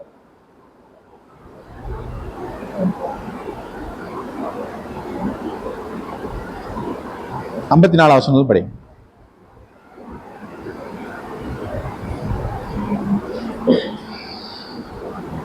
என் மாம்சத்தை புசித்து என் இரத்தத்தை பானம் பண்ணுவதற்கு தீர்வு வந்து நான் அவரை கடைசி நாளில் அனுப்புவேன்.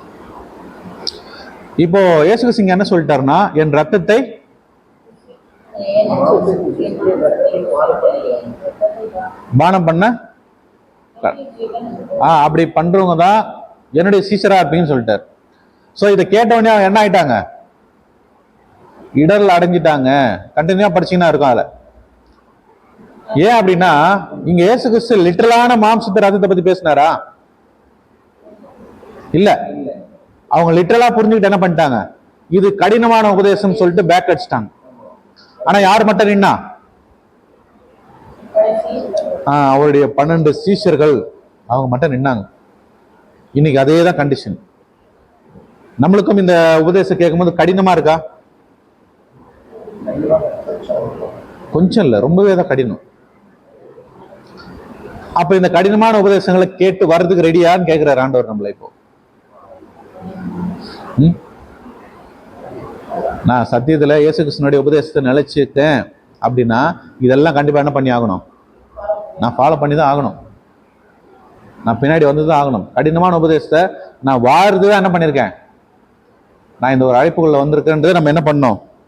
நல்லா புரிஞ்சுக்கணும். 60ஆம் வசனம் படிங்க. அதுல அவருடைய சீசரை அழைக்க இனிமையை கேட்ட பொழுது அது கடினமான உபதேசம், யார் இதை கேட்பார்கள் என்றார். 66ல இருந்து படிங்க. அது முதல் அவருடைய சீசரில் அடைகள் அவர்களுடன் கூட நடவாமல் பின்வாங்கி போனார். பாத்தீங்களா? நிறைய பேர் என்ன ஆயிட்டாங்க? இடர்ல அடைஞ்சிட்டாங்க. ஏன்னா உபதேசம் கடினமா இருக்கு. இதை யார் ஃபாலோ பண்ணுவா? ஏன் அப்படின்னா அவங்க நியாயப்பிரமாணத்தை பெருசா என்ன பண்ணிட்டு இருந்தாங்க? நம்பிட்டு இருந்தாங்க. நியாயப்பிரமாணத்துல என்ன சொல்லியிருக்குன்னா ரத்தத்தை புசிக்க கூடாதுன்னு சொல்லி இருக்குது. இவர் என்ன உபதேசத்துக்கு மீறி சொல்றாரு, நியாயப்பிரமாணத்துக்கு எதிராக சொல்றாரு. அப்ப இதை யார் ஃபாலோ பண்ணுவா? நியாயப்பிரமாணத்தை கொடுத்தது யார் தான்? இவர் தான். அதை என்ன பண்ணா புரிஞ்சுக்காம இது கடினமான உபதேசம் போயிட்டாங்க. சரியா? 69 வரைக்கும் படிங்க. 66.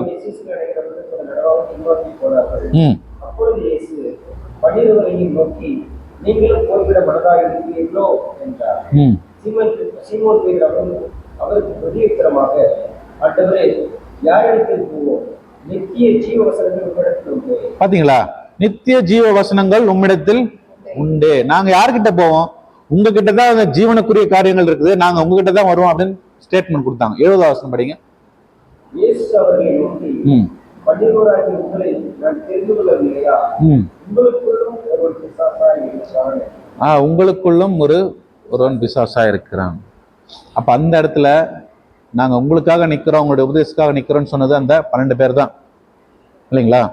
சோ இதுதான் என்ன நிலைமை? இது என்ன நிலைமைக்குள்ள பார்த்தேன் இப்போ? இது அழைக்கப்பட்ட நிலைமை. அவர் என்ன சொல்லிட்டாரு? உங்ககிட்ட தான் நித்திய ஜீவ வசனங்கள் இருக்குது, நாங்க யார்கிட்ட போவோம் அப்படின்னு சொல்லிட்டாரு. இது அழைக்கப்பட்ட நிலைமை. இப்ப அடுத்த நிலைமை என்ன? தெரிந்து கொள்ளப்பட்ட நிலைமைக்குள்ள போனா என்ன பண்ணணும்? என்ன பண்ணலாம்?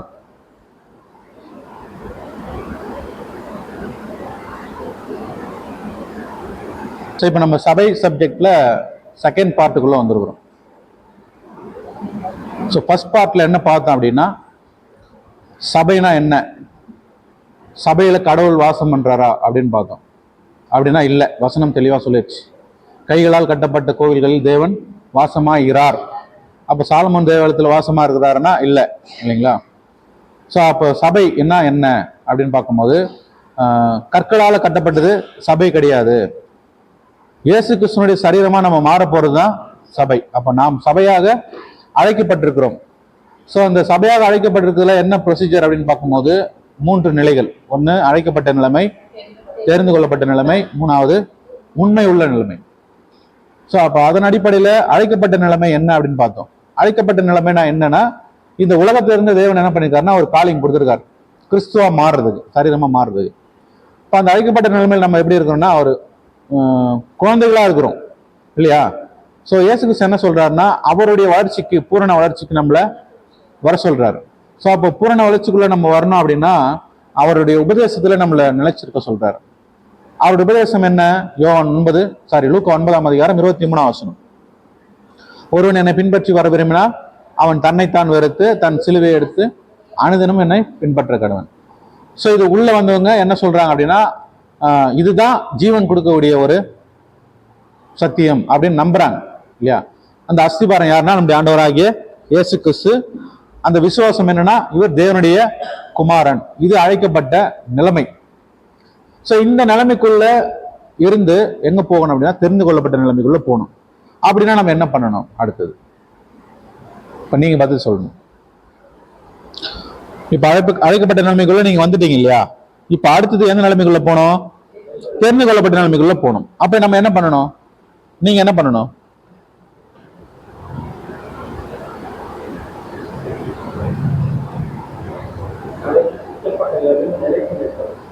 நிலைச்சு நிக்கணும்.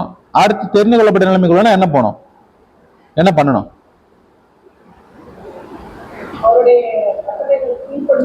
கீழ்ப்படிஞ்சு நடக்கணும். அதுதான் கரெக்ட். சரியா?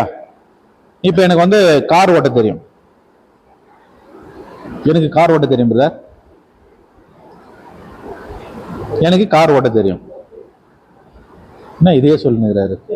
கார் ஓட்ட தெரியும், கார் ஓட்ட தெரியும். நீங்க என்ன கேட்கணும்? நீங்க என்ன கேட்கணும்? சொல்லினே இருக்கிறீங்க, நீங்க ஓட்டினா தானே எனக்கு தெரியும். உங்களுக்கு ஓட்ட தெரியுமா இல்லையான்னு. அதேதான். இப்ப நான் அழைக்கப்பட்ட நிலைமையிலே இருக்கிறேன், நான் தெரிந்து கொள்ளப்பட்ட நிலைமையில போறேன் அப்படின்னா அது என்ன கிடையாது? அது கிரியை கிடையாது, செயல்பாட்டுக்குள்ள வரணும். அழைக்கப்பட்ட நிலைமையில இருந்து தெரிந்து கொள்ளப்பட்ட நிலைமைக்குள்ள வரணும் அப்படின்னா ஒரு செயல்பாட்டுக்குள்ள வந்தாதான் தெரிந்து கொள்ளப்பட்ட நிலைமை. அப்படின்னு நம்ம என்ன பண்ணணும்? செயல்பாட்டுக்குள்ள வரணும் அப்படின்னா நடக்கணும். அப்ப ஆண்டவர் என்ன சொல்லியிருக்காரு? என்ன சொல்லியிருக்காருன்னா, நீங்கள் ஒரு உடன்படிக்கை செய்யணும். இந்த உடன்படிக்கை செய்யறதுதான் எது? செயல்பாடு. புரியுதுங்களா? நான் அழைக்கப்பட்ட நிலைமைக்குள்ள வந்துட்டேன், இப்ப நான் தெரிந்து கொள்ளப்பட்ட நிலைமைக்குள்ள போக போறேன் அப்படின்னா இந்த செயல்பாட்டை செஞ்சாதான் நான் உள்ள போக முடியும். அப்படின்னா என்ன அது செயல்பாடு? உடன்படிக்கைனா என்னது? கரெக்ட் தான்.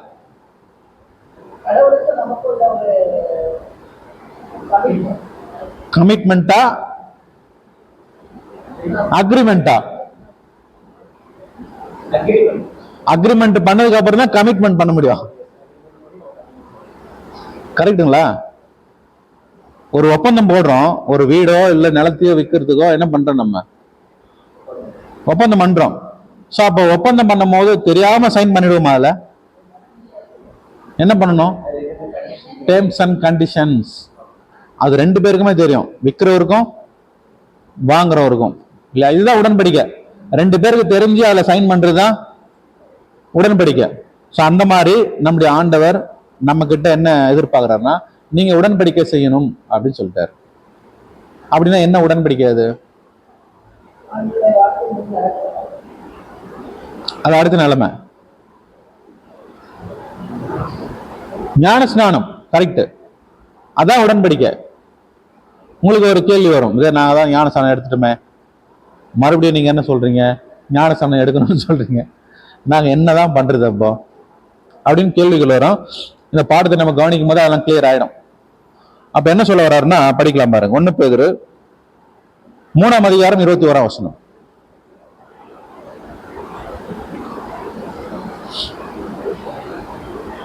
அதற்கு ஒப்பனையான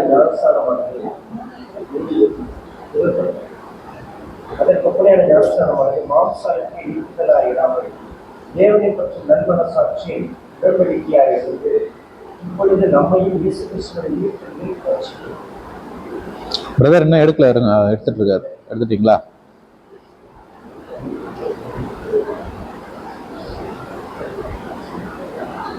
படிங்க. 1 பேதுரு 3:21.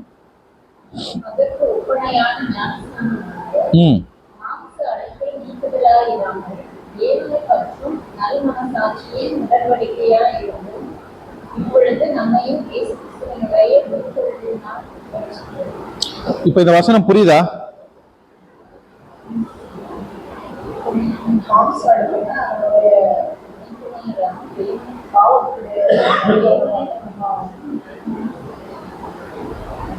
கரெக்டா சொல்லுங்க, லிட்டரலா என்ன இருக்கு அதை சொல்லுங்க.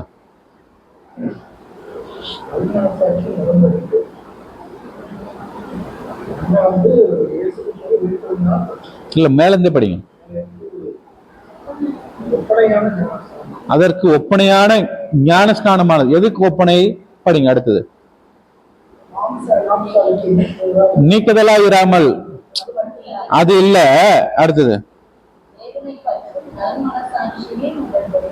தேவனை பற்றும் நல் மனசாட்சியின் உடன்படிக்கை. சோ இது பேதுரு எந்த ஆங்கிள் எழுதியிருக்காரு அப்படின்னு பாத்தீங்கன்னா, யூதர்களுடைய முறைமை எப்படின்னா, இப்ப யூதர்கள் வெளியே போயிட்டு வந்தாலும் என்ன பண்ணுவாங்க? காலை கழுவுவாங்க, முகத்தை கழுவுவாங்க, தன் சரீரத்தை என்ன பண்ணுவாங்க? சுத்தம் பண்ணுவாங்க. இல்லைன்னா பாத் டப்பு வீட்டுல கட்டி வச்சிருப்பாங்க, அதுல போய் முங்கி வந்து வீட்டுக்கு போவாங்க. இதுதான் அவங்களுடைய ப்ரொசீஜர். சோ இதான் நான் சொல்றாரு. அதற்கு ஒப்பனையான ஞானஸ்நானமானது நீங்க வீட்டுல முங்கி எழுந்துட்டு போறீங்களே, அது கிடையாது. அது என்ன பண்ணனா, மாம்சாவுக்கு மட்டும் என்ன பண்ணும்? அது சுத்தம் பண்ணும். இது ஞானஸ்நானம் கிடையாது. என்னன்னா, தேவனை பற்றும் நல் மனசாட்சியின் உடன்படிக்கை, அதுதான் ஞானஸ்நானம் சொல்றாரு. அப்படின்னா தேவனை பற்றும் நல் மனசாட்சியின் உடன்படிக்கைனா முதல்ல நம்ம யாரை தெரிஞ்சுக்கணும்? தேவன் யாருன்னு முதல்ல தெரிஞ்சுக்கணும். இயேசு கிறிஸ்து யாருன்னு தெரிஞ்சுக்கணும். இத தெரிஞ்சு நம்ம என்ன பண்ணணும்? உடன்படிக்கை பண்ணணும். புரிஞ்சிருச்சுங்களா? வெறுமனே தண்ணியில முழுங்கி எழுந்துக்கிறது என்ன கிடையாது? ஞானஸ்நானம் கிடையாதுன்னு சொல்லிட்டாரு. அப்ப என்னன்னா, தேவனை பற்றும் நல் மனசாட்சி. அப்ப தேவன் யாருன்னு தெரியணும், இயேசு கிறிஸ்து யாருன்னு தெரிஞ்சு எடுக்கிறது தான் ஞானஸ்நானம். இப்போ உங்ககிட்ட ஒரு கேள்வி, தெளிப்பு ஞானஸ்நானம் இருக்கா வேதத்துல? இருக்கா? வேதத்துல கிடையாது, கிறிஸ்தவ மண்டலத்துல இருக்குது. அதுதான் நம்ம கேட்கிறோம். கிடையாது. ஆனா இன்னைக்கு என்ன பண்றாங்க? அதை ஃபாலோ பண்றாங்க. சோ குழந்தைக்கு ஒரு தெளிப்பு ஞானஸ்நானத்தை கொடுத்து லாஸ்ட் வரைக்கும் அந்த தெளிப்பு ஞானஸ்நானத்தை என்ன பண்ணிடுவாங்க? கொண்டு வந்துருவாங்க. குழந்தைக்கு ஞானஸ்நானம் என்னன்னு தெரியுமா?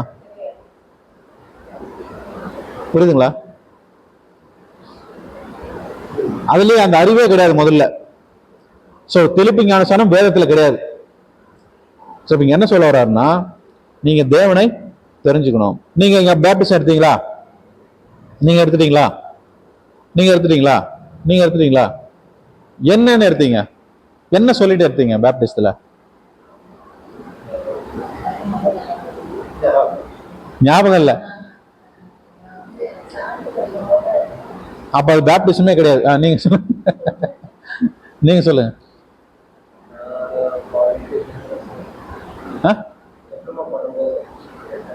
சரி, என்ன எடுத்தீங்க? ஏதோ பாஸ்டர் கூப்பிட்டாரு, தண்ணியில முழுங்க சொன்னாரு, ஏந்து வந்த, அவ்வளவுதான்.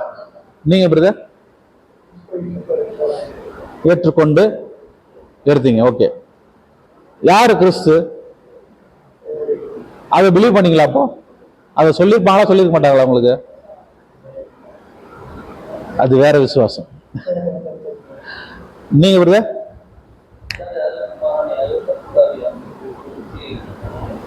எடுத்தீங்களா? கரெக்டா? எடுத்துட்டாங்க, தண்ணியில முங்கி எழுந்தாச்சு. சரி, ஓகே. இதெல்லாம் நம்ம பின்னாடி டீல் பண்ணிக்கலாம். பின்னாடி ஒரு 6 மணி நேரம் டீல் பண்ணுவோம் நம்ம. சரிங்களா? ஓகே. சோ அப்போ பேப்டிசம் என்னன்னா, நம்மளுக்கு அந்த அதனுடைய உண்மையான பொருள் தெரியல. கரெக்ட் தானே? நீங்க எப்படி எடுத்தீங்க? இவர் எடுத்த மாதிரி எடுத்தீங்களா?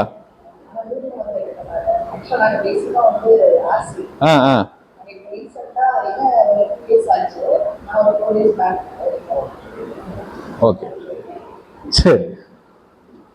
ஸோ பர்டிகுலரா கிறிஸ்தவங்களை இந்த கேள்வி கேட்டால் என்ன சொல்லுவாங்கன்னா, ஞானம் வந்த பிறகு எடுக்கிறது தான் ஞான ஸ்நானம். அதுக்கப்புறம் பாவத்துக்கு மறிச்சு நீதிக்கு பிழைக்கிறது. சரி, பாவத்துக்கு மறிச்சிட்டீங்க, நீதிக்கு பிழைச்சிட்டீங்களா அப்படின்னு கேட்கும்போது ஒரு கேள்விக்குறி இல்லையா? ஞானஸ்நானம் எடுக்கிற அன்னைக்கு ரொம்ப பரிசுத்தமா இருப்பாங்க. அன்னைக்கு மறுநாள்ல இருந்து என்ன ஆயிடும்?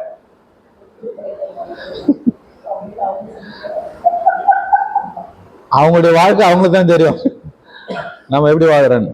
சரிங்களா? அப்போ வசனம் என்ன சொல்லுது அப்படின்னா, தேவனோடு நல் மனசாட்சியின் உடன்படிக்கை செய்யணும். பிதா யாருன்னு தெரியணும், குமாரன் யாருன்னு தெரியணும். தெரிஞ்சு நான் என்ன சொல்ல போறேன் அப்படின்னா, அந்த உடன்படிக்கையில இதுக்கப்புறம் நான் என்னுடைய வாழ்க்கையை நான் என்ன பண்ண மாட்டேன், நான் வாழ மாட்டேன், உங்களுடைய சித்தத்தை மாத்திரம்தான் என்ன பண்ணுவேன், செய்வேன் அப்படின்னு சொல்லிட்டு பேப்டிசம் எடுக்கிறது தான் பேப்டிசம். அங்கேயே நிறைய பேர் அடி வாங்கிட்டு இருக்கோம். இதுதான் தேவன் கூட பண்ணக்கூடிய நல் மனசாட்சியின் உடன்படிக்கை. இதை இன்னும் உறுதிப்படுத்துறாரு பாருங்க. ரோமர்ல, சாரி அதுக்கு முன்னாடி சங்கீதத்துல படிக்கலாம். சங்கீதம் 50:5 படிங்க.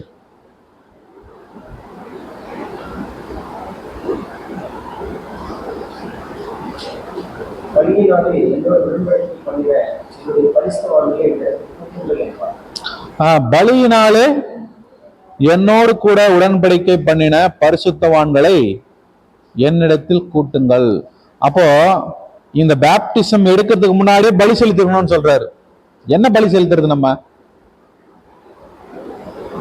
சங்கீதம் 25:14 படிங்க. 14.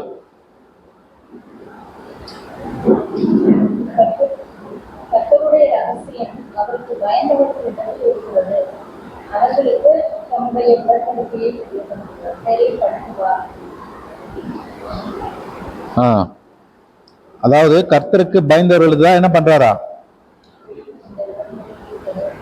அந்த உடன்படிக்கை இப்ப தெரியப்படுத்திருக்கிறாரு. புரியுதுங்களா?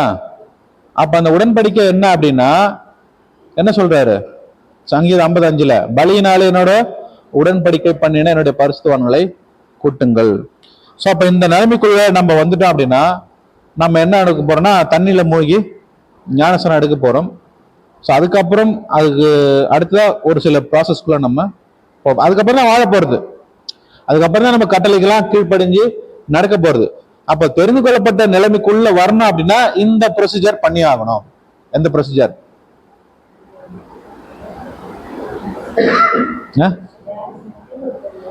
ஞானஸ்நானம் எடுக்கணும். அப்ப நாங்க எடுத்த ஞானஸ்நானம் தப்பா பிரதர் அப்படின்னு நான் சொல்ல முடியாது. ஆனா வேதம் என்ன பண்ணோம், தெளிவுபடுத்திடும். அதுல உங்களுக்கு டவுட் வேணாம். சரிங்களா? அது இன்னும் ஒரு 2-3 கிளாஸ் போச்சுன்னா அதுல நம்ம கிளியர் ஆயிடும். கண்டிப்பா நம்ம எடுத்தது ஞானஸ்தானமா, கரெக்ட் தானா, உண்மைதானா அப்படின்றது கிளியர் ஆயிடும். இப்ப கன்ஃபியூஸ் பண்ணிக்க வேணாம். சரிங்களா? அப்போ தெரிந்து கொள்ளப்பட்ட நிலைமைக்குள்ள வரணும் அப்படின்னா பேப்டிசம் எடுக்கணும். சரி, எடுத்து என்ன பண்ணணும் படிக்கலாம். 1 பேதுரு 2ஆம் அதிகாரம் 24ஆம் வசனம்.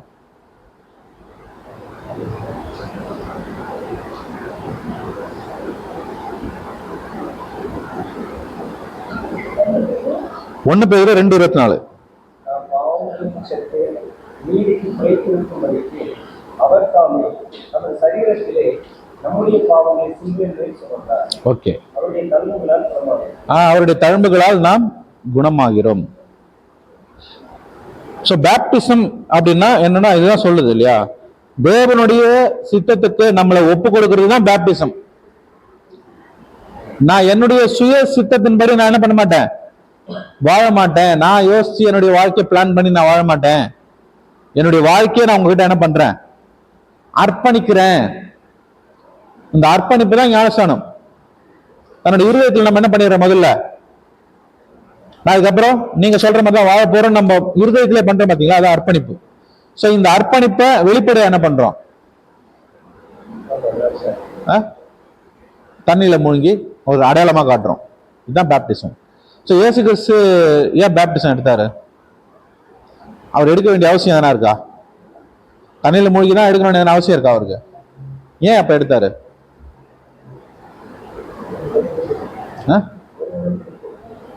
உடன்படிக்கை பண்ணாரு, ஓகே. அடையாளமா என்னை பின்பற்றக்கூடிய நீங்களும் என்ன பண்ணணும், இதை பண்ணணும் ஒரு முன்மாதிரியா அவர் என்ன பண்ணிட்டாரு, அவர் செஞ்சு காமிச்சிட்டார்.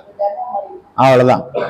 ஆனா அவர் எடுக்க வேண்டிய அவசியமே கிடையாது. ஏன்னா அவர் பரிசுத்தம் உள்ளவர் இல்லையா. நான் பரிசுத்தம் ஆகிறதுக்கு தான் பேப்டிசம் எடுக்கணும். ஆல்ரெடி அவர் பரிசுத்தம் உள்ளவர் தான். ஆனாலும் நமக்காக அவர் என்ன பண்ணியிருக்காரு, ஒரு அடையாளத்தை அங்க காமிச்சிருக்காரு. சரிங்களா? இப்ப அடையாளத்தை காமிச்சாச்சு. நம்ம பாவத்துக்கு மறிச்சு நீதிக்கு பிழைக்கிறோம். அதுதான் தேவனுடைய சித்தம். நீதிக்கு பிழைக்கிறதுனா என்ன, தேவனுடைய சித்தத்துக்கு என்ன ஒப்பு கொடுக்குற அப்படின்னு சொல்றது. சோ அப்படி ஒப்பு கொடுத்த நாம் எப்படி வாழணும் அப்படின்னா ரோமர் 12:1 தெளிவா சொல்லுது. படிங்க.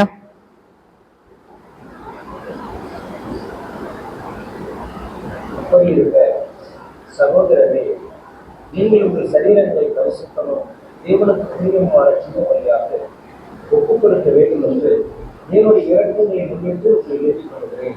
இதுவே நீங்கள் செய்யப்பட்ட புத்தியுள்ள ஆராதனை. கவனிச்சிங்களா? மறுபடியும் படிங்க. அப்படி இருக்க சகோதரரே சகோதரிகளே 2 பேருக்கு தான், நீங்கள் உங்கள் சரீரங்களை பரிசுத்தமும்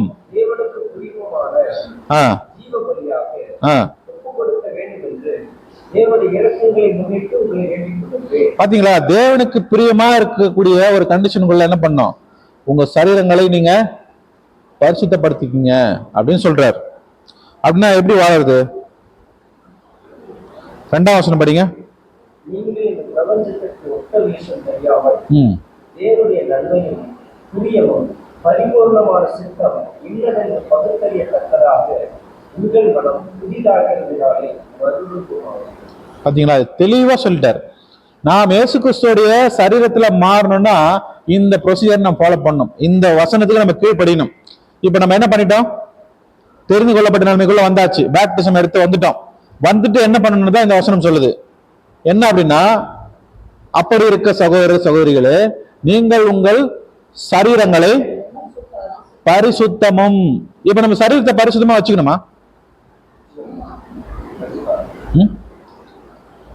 நம்மளுடைய லிட்டரலான சரீரம் போய் அங்க இணைய போகுது இல்லையே? கேள்வி புரியுதா பிரதர்? இப்ப இந்த சரீரம் என்ன ஆக போறது இல்ல, அங்க போய் இணைய போறது இல்ல. எந்த சரீரம் இணைய போகுது? நம்முடைய ஆவிக்குரிய சரீரம் தான் அங்க போய் இணைய போகுது. அப்ப இங்க என்ன சொல்றாரு, உங்கள் சரீரங்களை பரிசுத்தமா வச்சுங்கன்னு சொல்றாரு. எப்படி புரிஞ்சுக்கலாம்? அப்படின்னா இந்த சரீரத்தில் தான், இது மண்பாண்டம் இல்லைங்களா, நாம புதிய ஒரு சிருஷ்டியா மாறணும் அப்படின்னா இந்த பழைய மனுஷனுக்குள்ள தான் நம்ம என்ன மாற முடியும் இல்லையா? அப்ப இந்த பழைய மனுஷனை என்ன ஆக்கணும்? இந்த சரீரத்தை பரிசுத்தமா வச்சுக்கணும், அசுசிப்படுத்திடக்கூடாது.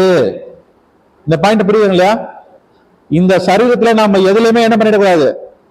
அசுசி பண்ணிடக்கூடாது. இதுதான் தெளிவா சொல்றாரு. இதை நீங்க அசுசிப்படுத்திட்டாலே ஆவிக்குரிய சரீரம் என்ன ஆயிடும்? அசுசிப்படுத்தின மாதிரிதான். அப்ப அந்த ஆவிக்குரிய சரீரமே முதல்ல வெளியே வராது. கரெக்டா? இந்த உபதேசம் புரியுதுங்களா? நான் ஒரு புது சிருஷ்டியா மாறணும், நான் ஆவிக்குரிய சரீரமா மாறணும் அப்படின்னா இந்த சரீரத்தை நான் பரிசுத்தமா வச்சுக்கணும். இதை எந்த விதத்துல நாம் தீட்டுப்படுத்திடக்கூடாது, அசுசிப்படுத்திடக்கூடாது. அப்படி இருக்கும்போது இந்த சரீரத்துல இருந்தா நம்ம வாழ்ந்து காமிக்க போறோம். கரெக்டுங்களா? நம்ம ஸ்பிரிச்சுவலா இருந்து வாழ போறது இல்ல, இந்த சரீரத்துல இருந்தா வாழ போறோம். அப்படின்னா எப்படி வாழணும்னு சொல்றது அந்த வசனம் மறுபடியும் படிங்க. அப்படி இருக்க சகோதரரே, சகோதரியே, சரீரங்களை பரிசுத்தமும் தேவனுக்கு பிரியமான ஜீவபலியாக ஒப்புக் கொடுக்க வேண்டும் என்று தேவனுக்கு பிரியமான ஜீவ பலியா கொடுக்கணும்னு சொல்லிட்டாரு. இந்த சரீரத்தை நம்ம என்ன பண்ணணுமா? ஜீவ பலியா கொடுக்கணும். அப்படின்னா ஜீவ பலின்னா என்ன? நம்ம ஆல்ரெடி பார்த்த பாயிண்ட் தான், மீன் வலையில பார்த்துருப்போம் இந்த பாயிண்ட. ஜீவ பலியா எப்படி கொடுக்கறது?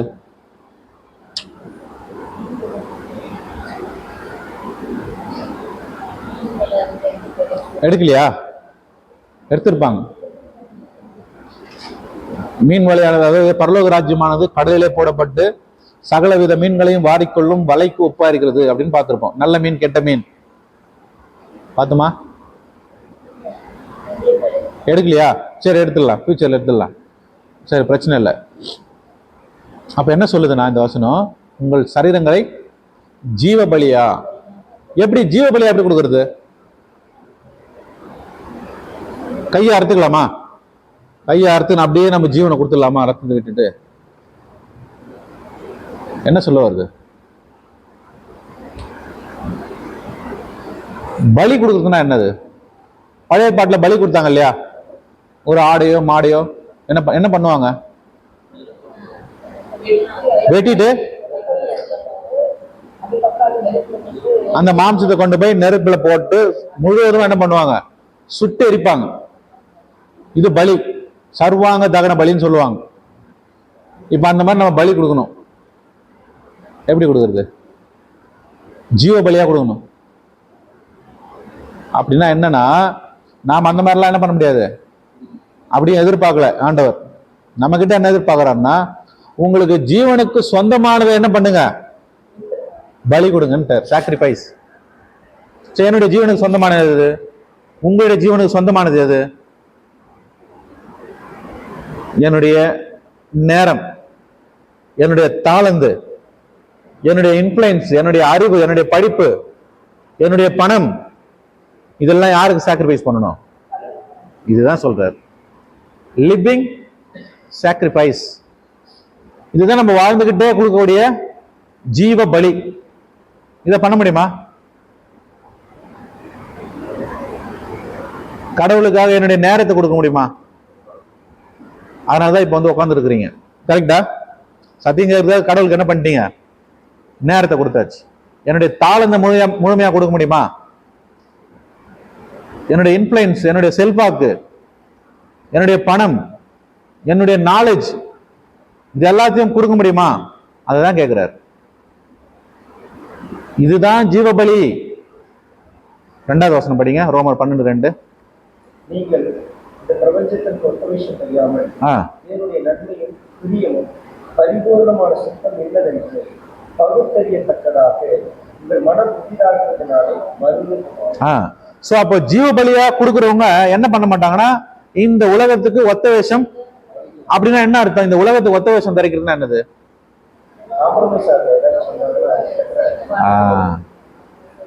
சோ நம்ம பழமொழியில ஒண்ணு சொல்லுவோம், ஆத்துல ஒரு கால் சேத்துல ஒரு கால். அப்படி வாழவே கூடாது. நான் கிறிஸ்துவ பின்பற்றுறேன், நான் கிறிஸ்துவா மாற போறேன் அப்படின்னு வந்துட்டா ஒரே வழிதான், அவரை ஃபாலோ பண்றதுதான் நம்முடைய வழி. அதை விட்டுட்டு நான் உலகத்திலயும் இருப்பேன், நான் சத்தியத்திலையும் வாழ்வேன், நான் உலக காரியங்களுக்கு எல்லாத்துக்குமே நான் வந்து என்ன ஆயிடுவேன், காம்ப்ரமைஸ் ஆயிடுவேன். அப்படி என்ன பண்ணல. அப்படி இருந்தா நான் கிறிஸ்துவா மாற முடியாது. அதுதான் சொல்றாரு. உலகத்துக்கு நீங்க என்ன பண்ணாதீங்க, ஒத்த வேஷம் தரிக்காதீங்க. இதுக்கு எல்லாருக்குமே டெஸ்ட் வரும். இப்ப நம்ம சத்திய கேட்டு ஞானசான இடத்துல உள்ள வந்தோம் அப்படின்னு பாத்தீங்கன்னா, இப்ப இந்த வசனங்கள் எல்லாம் நம்மளுக்கு அப்படியே வாழ்க்கையில அப்ளை ஆகும். நம்ம சூழ்நிலையை தேவன் கரெக்டா கொண்டு வந்து நிறுத்துவார் வாழ்க்கையில. நாம் என்ன முடிவு பண்றோம், யார் பக்கம் நிக்கிறோம், சத்தியத்து பக்கம் நிக்கிறோமா இல்ல உலகத்துல சார்ந்துடுறோமா, அவங்களை திருப்தி படுத்துறதுக்கு பண்றோமா? வருமா இல்லைங்களா? சூழ்நிலை கண்டிப்பா வரும். இதெல்லாம் அனுபவங்கள். நம்ம ஜெயிக்கிறோமா இல்ல தோக்குறோமா எல்லாத்தையும் பார்ப்பார். கண்டிப்பா என்ன ஆகும், தோத்துருவோமா ஜெயிப்போமா? ஜெயிப்போம். ஜெயிக்கிறதுக்கு தான் வந்திருக்கிறோம் இல்லையா? ஒரு சில டைம்ல நம்ம அறியாமையில நம்ம விழுந்தா கூட தேவன் மன்னிச்சு, இது உனக்கு ஒரு அனுபவம், மறுபடியும் என்ன பண்ணாத, இதை செய்யாத. அததான் சொல்லுவார். இங்க ஹிட்லர் மாதிரிலாம் அவர் என்ன பண்ண மாட்டாரு, அவர் பிஹேவ் பண்ண மாட்டார். உங்களுக்கு இப்படி பண்ணணுங்கிறத அவர் உணர்த்திடுவார். முக்கியமான பாயிண்ட் நல்லா புரிஞ்சுங்க. அப்ப என்ன சொல்றாருன்னா, ஜீவ பலியா ஒப்பு கொடுக்கிறவங்க தங்களுடைய சரீரங்களை பரிசுத்தமா என்ன பண்ணணும், கொடுக்கணும், தேவனுக்கு கொடுக்கணும். அப்ப இந்த உலகத்துக்கு ஒத்த வேஷம் என்ன பண்ணக்கூடாது, தரிக்க கூடாது. அதான் முக்கியமான பாயிண்ட். நான் சத்தியத்துக்குள்ளேயே இருக்கிறேன்னு சொல்லிட்டு உலகத்திலயும் போயிட்டு நம்முடைய வாழ்க்கைய நம்ம வாழக்கூடாது. சோ அப்படி வாழறவங்கள தான் எந்த நிலைமைக்குள்ள கொண்டு போறாரு இல்ல, தெரிந்து கொள்ளப்பட்ட நிலைமை தான் பார்த்துட்டு இருக்கோம். வந்தாச்சு, பேப்டிசம் எடுத்துட்டோம். அதுக்கப்புறம் ரோமர் 12 படி நம்ம என்ன பண்றோம், ஜீவ பலியா நம்மளை ஒப்பு கொடுக்கிறோம், வாழுறோம். இந்த உலகத்துக்கு என்ன பண்ணல, ஒத்த வேஷம் நம்ம தரிக்கல. சோ இதுல உறுதியா இருக்கிறவங்க தான் எந்த நிலைமைக்குள்ள போக முடியும், உண்மை உள்ள நிலைமைக்குள்ள போக முடியும். சோ இது வரைக்கும் புரிஞ்சுதுங்களா சப்ஜெக்ட்?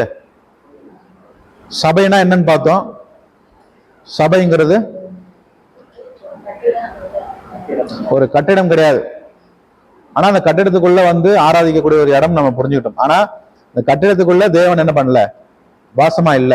அப்ப எது சபை அப்படின்னா, நாம தான் அந்த சபையா மாற வந்திருக்கிறோம். இயேசு கிறிஸ்துனுடைய சரீரத்துல ஒரு அங்கமா மாறுறதுக்காக வந்திருக்கிறோம் இல்லையா? அப்படி இருக்கும்போது அப்படி மாறணும் அப்படின்னா 3 நிலைமைக்குள்ள நம்ம கவனிச்சோம். என்ன அப்படின்னா, ஃபர்ஸ்ட் அழைக்கப்பட்ட நிலைமை, தெரிந்து கொள்ளப்பட்ட நிலைமை, உண்மை உள்ள நிலைமை என்ன பார்க்கல. அப்ப அழைக்கப்பட்ட நிலைமை என்னன்னு பார்க்கும்போது, ஒட்டுமொத்த உலகத்துல இருந்து ஒரு காலிங் அழைப்பு வந்தாச்சு. சோ இப்ப இந்த அழைப்புக்குள்ள நம்ம எப்படி இருந்தோம் அப்படின்னு வசனங்கள் நம்ம படிச்சோம்.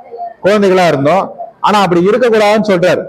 என்னுடைய சரீரத்துல நீங்க வந்து இணையணும் அப்படின்னா என்னுடைய வளர்ச்சிக்கு ஏற்ற மாதிரி நீங்க என்ன பண்ணணும், நீங்க வளரணும் அப்படின்னு சொன்னார். அப்போ ஏன் வளரணும் அப்படின்னா, என்னுடைய உபதேசத்துல நீங்க நிலைச்சிருந்தா மட்டும்தான் வளர முடியும். என்னுடைய உபதேசம் என்ன அப்படின்னா, லூக்கா 9:23, ஒருவன் என்னை பின்பற்றி வர விரும்பினால் அவன் தன்னைத்தான் வெறுத்து தன் சிலுவை எடுத்துக்கொண்டு என்னை பின்பற்ற கடவன். இதுதான் நம்ம பண்ணணும். சோ அந்த கண்டிஷனுக்குள்ள வந்து யார் உறுதியா தரிச்சிருக்கிறாங்களோ, இங்க வந்தாதான் எனக்கு ஜீவன் கிடைக்கும், இங்க வந்தாதான் என்னுடைய சரீரமா நான் மாற முடியும் அப்படின்னு யார் உறுதியா இருக்கிறாங்களோ அவங்கதான் என்ன நிலைமைக்குள்ள போக முடியும், தெரிந்து கொள்ளப்பட்ட நிலைமை. அப்ப தெரிந்து கொள்ளப்பட்ட நிலைமை என்ன அப்படின்னா, நான் இப்ப செயல்படுத்த போறேன். நான் உறுதியா இருக்கிறத நான் என்ன பண்ண போறேன், நான் செயல்படுத்த போறேன். அப்ப அந்த செயல்பாடு என்ன அப்படின்னு பாத்தீங்கன்னா, நான் தேவன் கூட உடன்படிக்கை பண்றது. அப்ப உடன்படிக்கைனா என்னன்னு பார்த்தோம், ஞானஸ்தானம். அந்த ஞானஸ்தானத்தை நம்ம என்ன சொல்றோம், நம்ம சைன் பண்றோம், ஒப்பந்தம். அந்த ஒப்பந்தத்துல சைன் பண்றோம். என்ன அந்த ஒப்பந்தம், டெர்ம்ஸ் அண்ட் கண்டிஷன் என்ன, தேவனுடைய சித்தம் செய்யறது மட்டும்தான் என்னுடைய வாழ்க்கை இனிமேல் அப்படின்னு சைன் பண்ணிட்டு யார் பேப்டிசம் எடுக்கிறாங்களோ அதுதான் உடன்படிக்கை. சரிங்களா? சோ அப்படி எடுத்த உடன்படிக்கையில நான் எப்படி வாழறேன் அப்படின்னா, ரோமர் 12:1, இந்த என்னுடைய சரீரத்தை நான் என்ன பண்றேன், நான் பரிசுத்தமா வச்சுக்கிறேன். பரிசுத்தமா வச்சு என்ன பண்றேன்னா, ஜீவ பலியா நான் ஒப்பு கொடுக்குறேன். அப்ப என்னுடைய வாழ்க்கை முழுசுமே யாருக்கு நான் ஒப்பு கொடுக்குறேன்னா, என்னுடைய தேவனுக்கு தான் நான் ஒப்பு கொடுக்குறேன். என்னுடைய பணம், என்னுடைய செல்வாக்கு, என்னுடைய அறிவு, என்னுடைய சிந்தனை, என்னுடைய நேரம், என்னுடைய தாளந்து எல்லாத்தையும் நான் யாருக்கு தான் கொடுக்குறேன். ஏன்னா இது எல்லாம் அவர் நம்ம கொடுத்தாரு இல்லையா, அது அவருக்கு நம்ம என்ன பண்றோம், நம்ம திருப்பி கொடுக்குறோம். சோ அப்படி வாழும் போது நான் இந்த உலகத்துக்கு என்ன பண்ணல, ஒத்த வேஷம் நான் தரிக்க மாட்டேன். நான் உலகத்திலையும் சத்தியத்திலையும் காம்ப்ரமைஸ், அதாவது இந்த உலகத்துல நான் என்ன பண்ண மாட்டேன், காம்ப்ரமைஸ் பண்ணிக்க மாட்டேன், சத்தியத்தின்படிதான் நான் வாழ்வேன்றதுதான் உலகத்துக்கு ஒத்த வேஷம் தரிக்காத நிலைமை. சோ இந்த நிலைமைக்குள்ள யார் உறுதியா இருக்கிறாங்களோ அவங்க என்ன கண்டிஷனுக்கு போவாங்க, உண்மை உள்ள நிலைமைக்குள்ள போவாங்க. அப்படிங்கிறத நம்ம அடுத்த பார்ட்ல என்ன பண்ணலாம், நம்ம கவனிக்கலாம். பொறுமை இருக்கட்டும் யாவரையும் தேவன் தாமே ஆசீர்வதிப்பாராக. ஆமென். நம்ம ஒரு ப்ரேயர் பண்ணிடலாம்.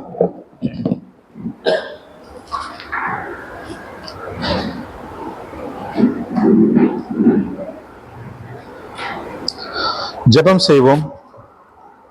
வானாதி வானங்களில் வீற்றிருந்து பூமியின் மனப்புத்திரராய் எங்களை கண்ணோக்கி பார்த்து ஒவ்வொரு நாளும் பாதுகாத்து பராமரித்து ஆசீர்வதித்து வருகின்ற எங்கள் ஒன்றான மேதேவரீர், உமக்கே துதியும் ஸ்தோத்திரமும் எங்களுடைய ஆண்டவராக இயேசு கிறிஸ்து மூலமா எடுக்கிறோம் தகப்பனே. தேவரீர், எங்களுடைய வாழ்நாளில் இந்த ஒரு நாளையும் காண செய்து தகப்பனே, இந்த ஒரு நாளையும் நாங்கள் வீணாய் கழிக்காதபடி இதோ ஒரு சிலராய் கூடி உங்களுடைய சத்தியங்களை நாங்கள் தியானிக்கவும் அதை ஆராய்ந்து பார்க்கவும் நீர் கொடுத்த இந்த ஒரு நேரத்திற்காக நன்றிகளையும் ஸ்தோத்திரங்களையும் எடுத்துக் கொள்கிறோம். தேவரீர், இதோ தகப்பனே, இந்த உலகத்திலும் கூட நாங்கள் சத்தியம் தெரியாத ஒரு நிலைமையில இருந்தாலும் கூட தகப்பனே, இந்த நாளிலும் தகப்பனே உங்களுடைய சித்தத்தின்படி உங்களுடைய சத்தியத்தை நீர் எங்களுக்கு கொடுத்திருக்கிறீர். நாங்கள் அதை விசுவாசிக்கிறோம் தகப்பனே. நாங்கள் ஒரு தவறான உபதேசத்திலிருந்து தகப்பனே விடுதலையானோம் என்ற ஒரு விசுவாசத்தோடு தகப்பனே இந்த ஒரு நாளிலும் நீர் கொடுத்த இந்த ஒரு சத்தியத்திற்காக நன்றி.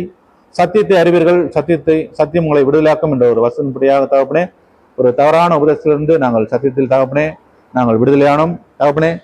இன்னும் வரும் காலங்களிலும் அநேக சத்தியங்களை கேட்டு தேவரீர் உமக்கு சித்தமானதை மாத்திரம் நாங்கள் செய்வதற்கு எங்களுக்கு ஏற்ற ஞானத்தையும் புத்தியும் பலனையும் பரிசுத்தாவையும் அதிகமாக கொடுத்து வழிநடத்த வேண்டுமாய் அன்பின் ஆண்டவரும் உலக ரட்சகரும் எங்களின் ஒரே போதகருமான ஆண்டவராகிய இயேசு கிறிஸ்து மூலம் ஜெபங்களும் நல்ல பிதாவே. ஆமென். Praise Lord.